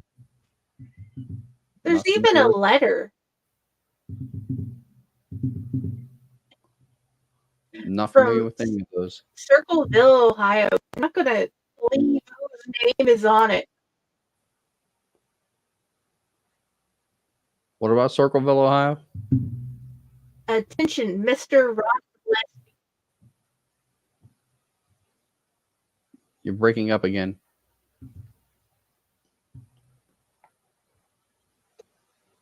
It's the Circleville letter writer. Your name's actually on the letter. Attention, Mr. Ron Gillespie. Yeah, I don't think The so. Boonville Tunnel. I've been to the Moonville Rose Tunnel. Hollow. Witch's Tower. Ohio State Reformatory. Yeah, I've been there. Franklin Castle. Majestic Theater. And those I've are heard of all the Franklin ones Castle. from this one. I just What didn't theater?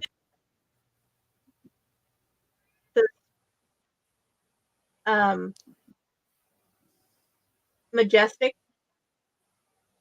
Majestic Theater. Vaguely. Is that the one around the area where they have the pumpkin festival? Or was it Zucchini Festival? Some kind of festival? Chillicothe. Yeah, possibly. Wherever Chillicothe is. Southern Ohio. It's about an hour south of Columbus. It has many ghost stories. So I've heard, and in fact, we were actually considering the possibility of seeing if we could purchase that theater in order to create a haunt in there.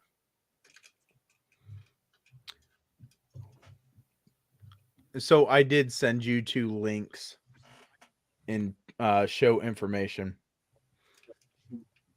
That way we all know I'm not Okay. crazy. That there was actually a boom mic.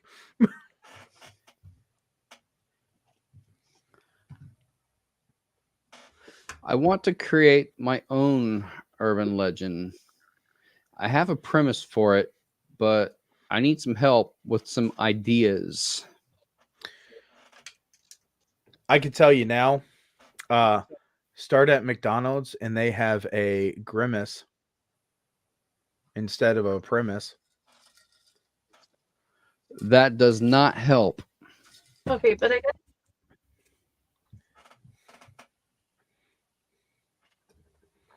this.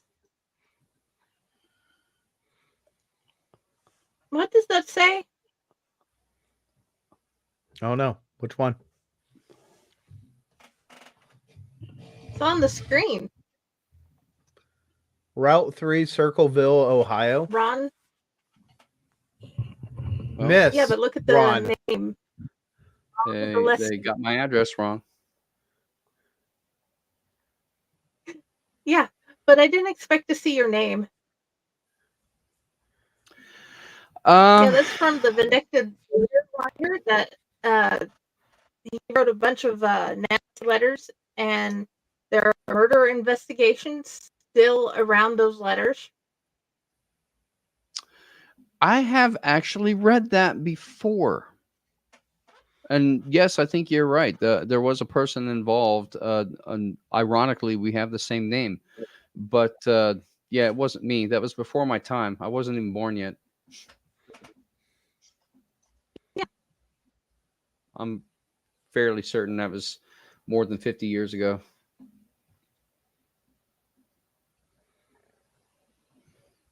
Yeah. Or if it wasn't, I wasn't living in Ohio yet, so it couldn't have been me. I was way too young. I would think I would know if it had been me. I think I would know if I killed somebody and hid them underneath the tree. Oh, you didn't find it under a tree? Yeah. Oh, then you didn't find mine. That's kind of weird though, because now I'm going to have to research that so I can post that that photo. That's a good find. That's kind of funny. So all right. Here's my premise and why I want to create an urban legend. Okay.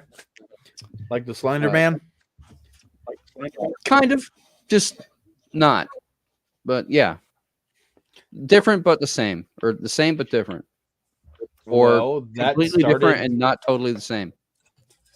That started as I think a art project. I have an associate.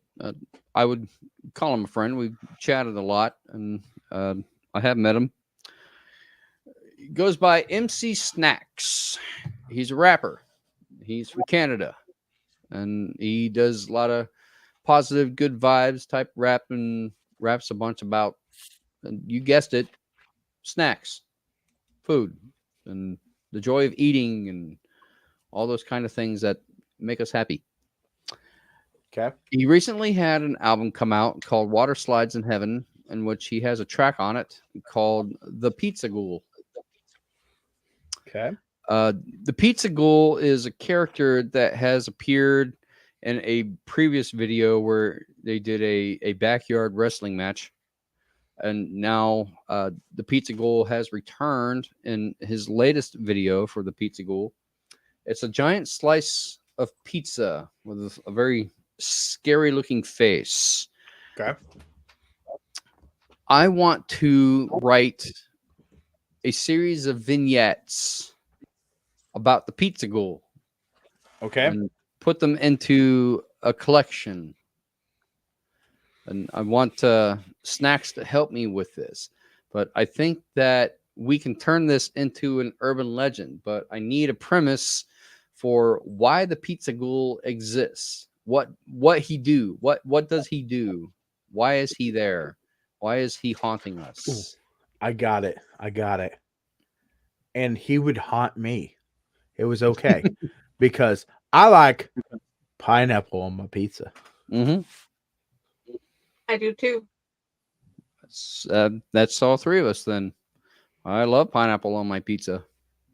So, Some people think it's barbaric. They're wrong. I agree. You know, We're going to create an urban legend about a pizza ghoul that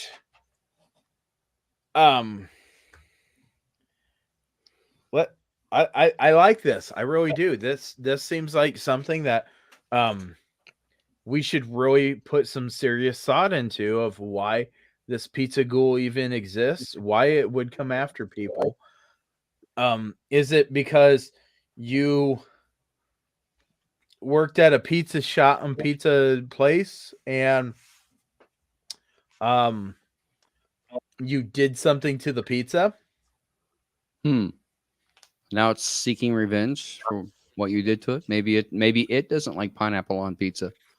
Maybe it's a gluten-free pizza. Ooh. I'm just kicking ideas. I got a friend that she cannot have gluten, and she finds out very, very violently if there is someone that put gluten in her food. And I say violently. Oh yes. There will be a mess.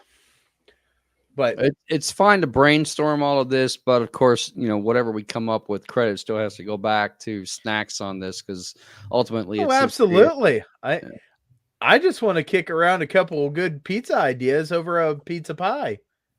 Yeah, I think it'd be fun. Maybe dedicate the book to him and say, thanks to him, you were able to come up with all these great ideas. He's going to help me write it. So he'll be the byline. Maybe he's got a reason that the pizza ghoul exists. Yeah. So I want to make the pizza ghoul into an urban legend. I want this to be a thing. I don't know. I always remember my mom and my dad always telling different stories, and my dad was full of these freaking stories of different stuff and this and that, and he created this whole entire thing about on a spooky night in October, how there was this bridge that we would travel over, and if you looked down, there was a campfire. He's seen the campfire. So we're going to cross, and there was people by this campfire underneath this bridge. And he said it was people trying to conjure the deep in the dark. So as he's like slowly going around, he goes and he cut the engine to the car, and he's like, oh no, it won't start. It won't start. And my buddy is in this vehicle, and he is flipping out and freaking out.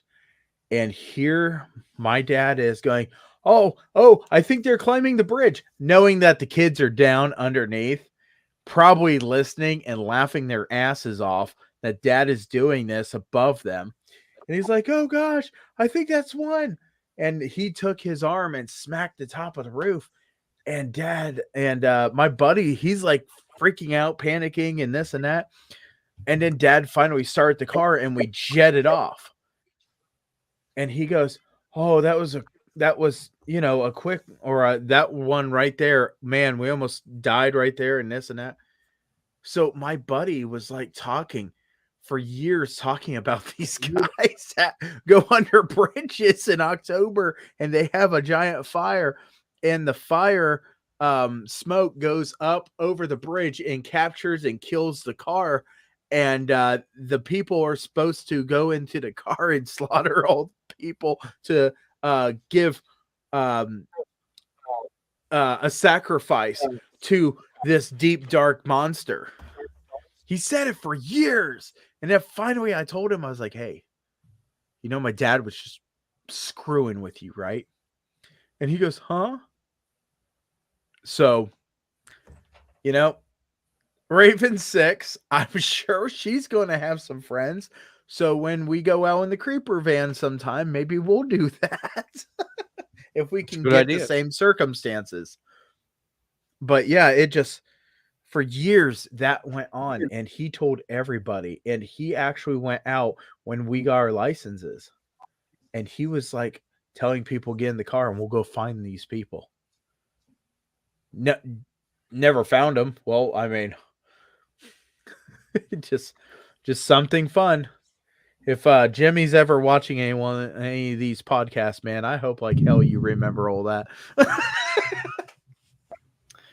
So my suggestion, since we're now coming up on the 2-hour mark, I don't know if we're going much later, but my suggestion would be before we close out, to everyone, go check out the video for the Pizza Ghoul by MC Snacks. That's Snacks with an X, SNAX.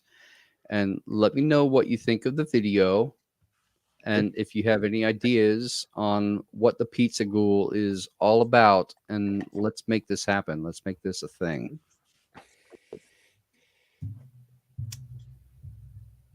I mean, we would have to get a hold of MC Snacks and tell him, hey, we have some suggestions for you. Oh, Come we could have him on the show and just interview him about, random cryptids and legends in Canada. He probably has information about that. I think that'd be fun. But yeah, that might be something that Friday and Raz and a couple other, I don't know if it would be this show or a different show would be more fitting for him. Because he's a musician, right?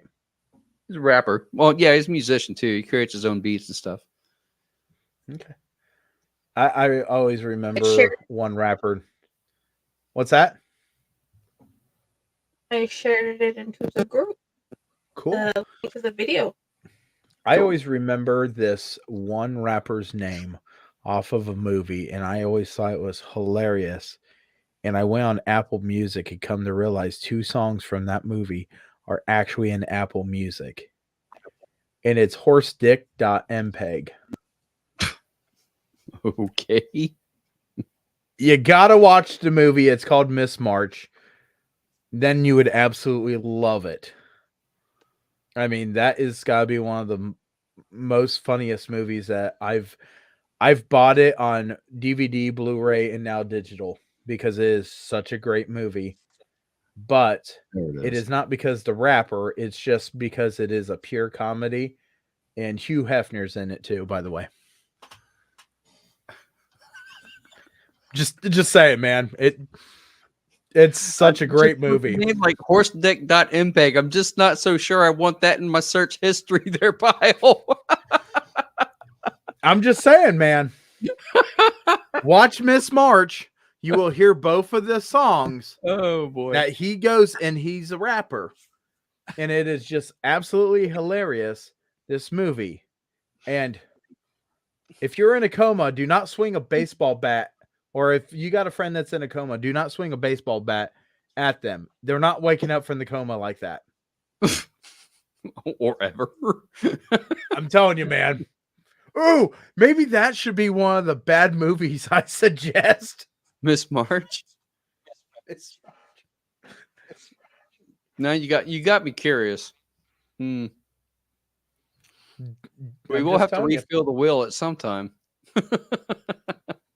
I'm just telling you. I don't know if it qualifies because I don't think it's a B-rated movie. But damn, is that funny? And a lot of people look at me and say, "What the hell did I watch?" It's kind of like watching The Pest. I say that about a lot of the movies that we watch on that show. Oh, you watch this. It'll make you laugh your head off. At least, it's kind of like Super Trooper comedy. Okay. I like Super Troopers, so maybe I'll check it out. Oh yeah. It's worth your it's worth watching Hugh Hefner talking about the girl that got away. We are squirreling again. Oh yeah, we absolutely are squirreling. But I don't know if there's anything else. Yeah, here we are. We're coming up to 2-hour mark. We're past the 2-hour mark, bro. Well, I'm looking at the little counter here. The only thing I can think of to add is how both the Dancing with the Devil and the Lady in White seem to be the male and female version of the be careful who you dance with or go with. Oh, yeah. In the words of the Interesting connection. Ghostbusters, man, Nice we job. should get those two together. Yeah. Nice connection, Don't- Friday. Tell them about the Twinkie.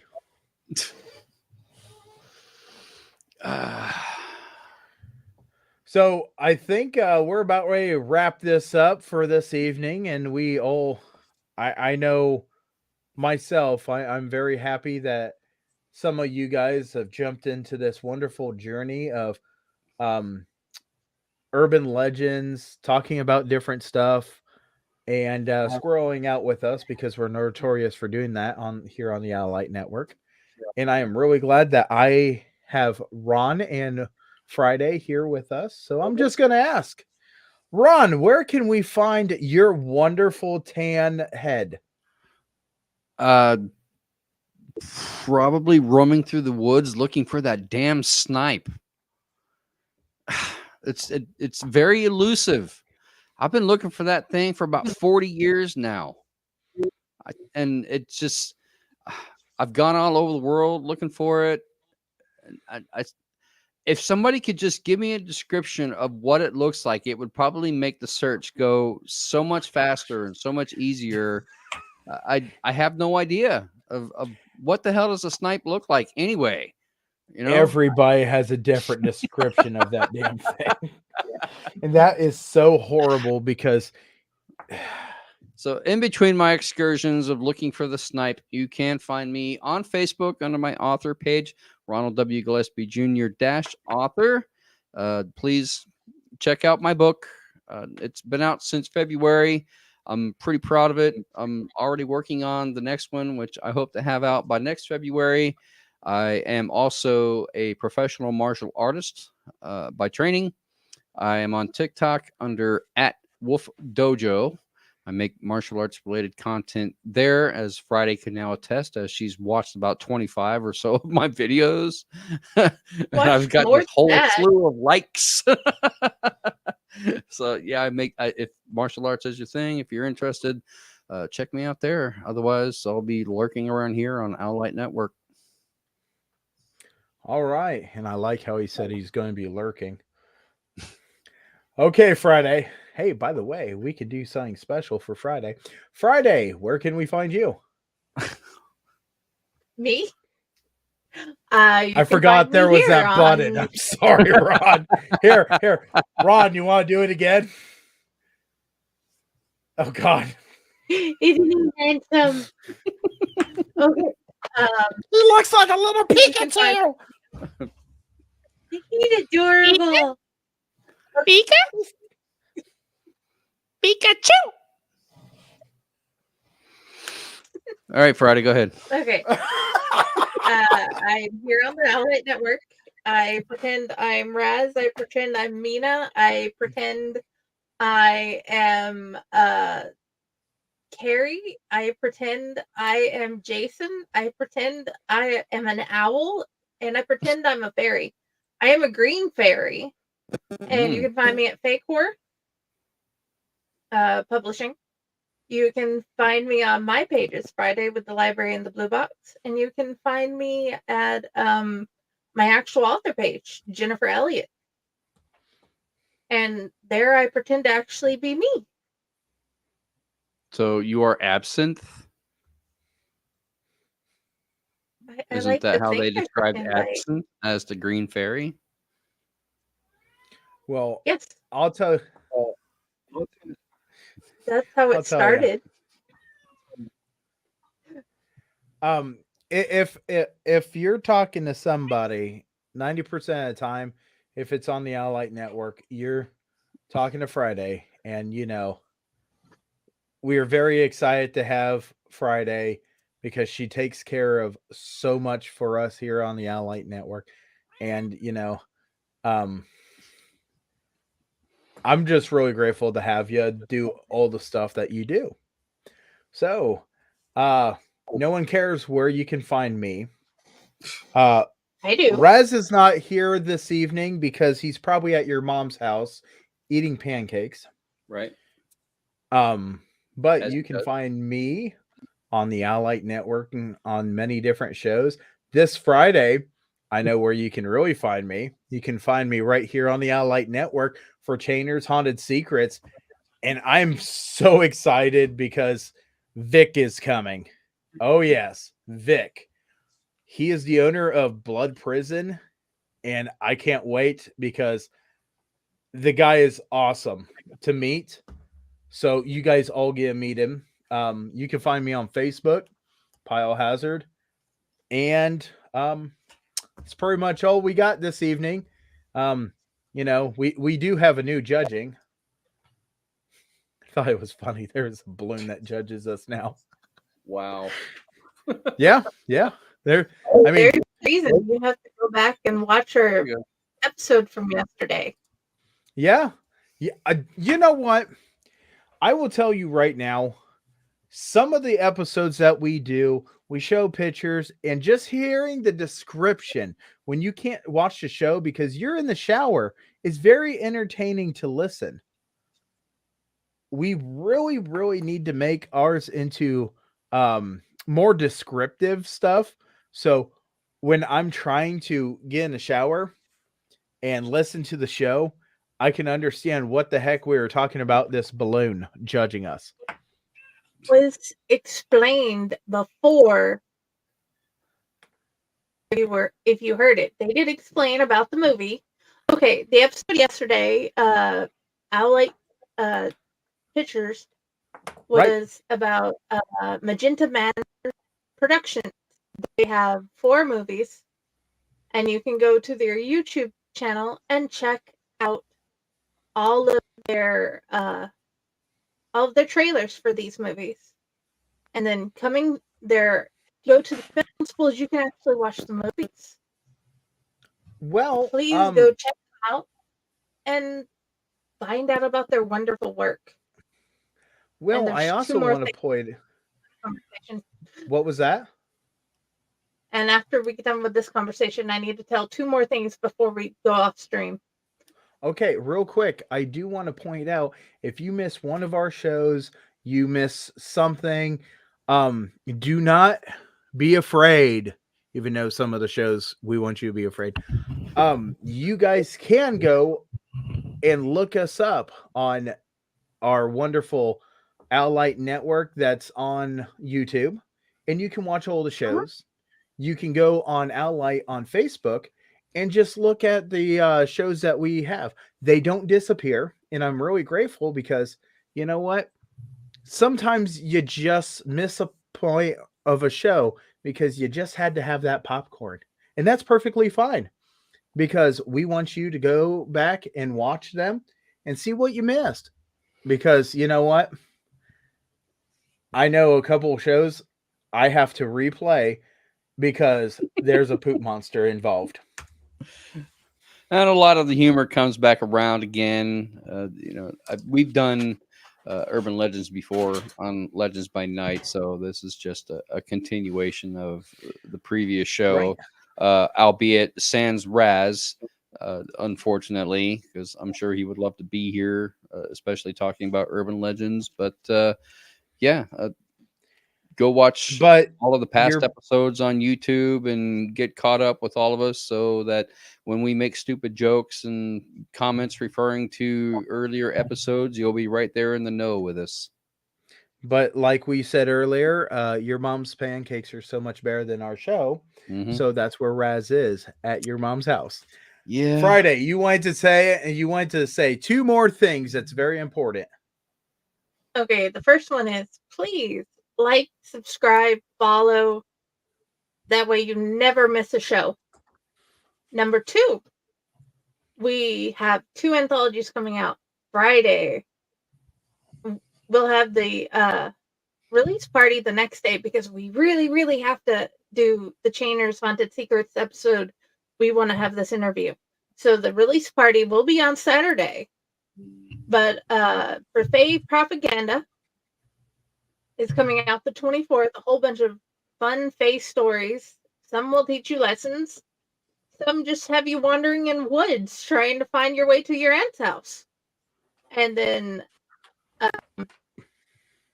on the 4th of next month, we have the Owlite Menagerie, our first Owlite Network anthology with a whole bunch of different stories.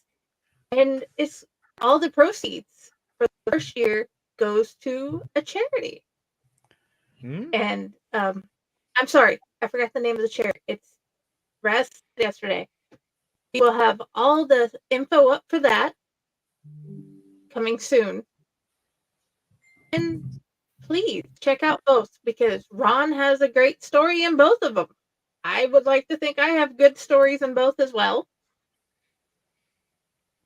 And definitely we have Raz and we have Steve Van Sampson and Rob Smales, Curtis M. Lawson, and so many more. So Friday, And that's what the release party on Saturday. What all does that entail, and what time does it start? Starts at 8 o'clock. 8 o'clock Central Time, 9 p.m. Eastern. We will have author readings. We will have info from the authors about their story. We will be talking about different things about the anthology. And we will be celebrating that we finally have a new anthology out for our Fae stories. And I'd That's like awesome. to plug my story in Fae propaganda and give a little teaser that it is actually inspired by a true event. And maybe Saturday you might find out more about that. That's awesome. I hope we can find This is going to be the last Chainers the last Chainers Haunted Secrets coming up before you can see Midwest Haunters Convention. So we're going to go ahead and have this last one with Vic, and the next one is going to be a little different because it's going to be I'm not sure if we're doing a little bit live that evening or if we're just going to record it and play it, but I will be at Midwest Haunters Convention, so it's going to be kind of a tricky situation. So if you leave us comments, not on this show, but the one that's going to be at Midwest, we might not be able to respond to them, and I apologize. I love that show to be live, and I love to have you guys have questions, but maybe perhaps afterwards we can find a way to answer some of the questions if there are questions, because I'm going to have Kevin, and we're both going to be at Midwest Haunters Convention for the first Chainers Haunted Secrets episode in June. So a lot of stuff coming up. Very glad that you guys could all join us. But I know this week we still got Owlite Adventures, right? Thursday night. We have Owlite Right. Adventures, Mats and Monsters. Yeah, we got And, Mats and Monster. Wednesday night. Yep. And Chainer. then I can't wait until Splash Friday. tomorrow. Yep, splash pages. So if you guys haven't figured out, there is so much to love about Owlite Network and all the shows that we do, and there is so much work that we put into them, and we are so glad that you guys enjoy them and you guys come along with us on these adventures through all these shows that we do. So this is me saying, hey, have a great night. And anybody else need anything before we leave? I think you covered it all. I just want to second what Pyle said, and thank you very much to everyone that tuned in, Christy and Tom, for leaving your comments, and for everybody that watches us and follow us on Right. Facebook and all the various social medias. It's because of you guys that we do what we do. I have no life. Yeah. Well, maybe not Pyle. He does it because he has no life. Okay. Yeah. It's not like I can work at a haunt right now, you know. So, hey, goodbye, everybody. You guys all have a great evening. So, we're signing off now. All right. Friday, Good night, you wanna everybody. press the wonderful button. Bye.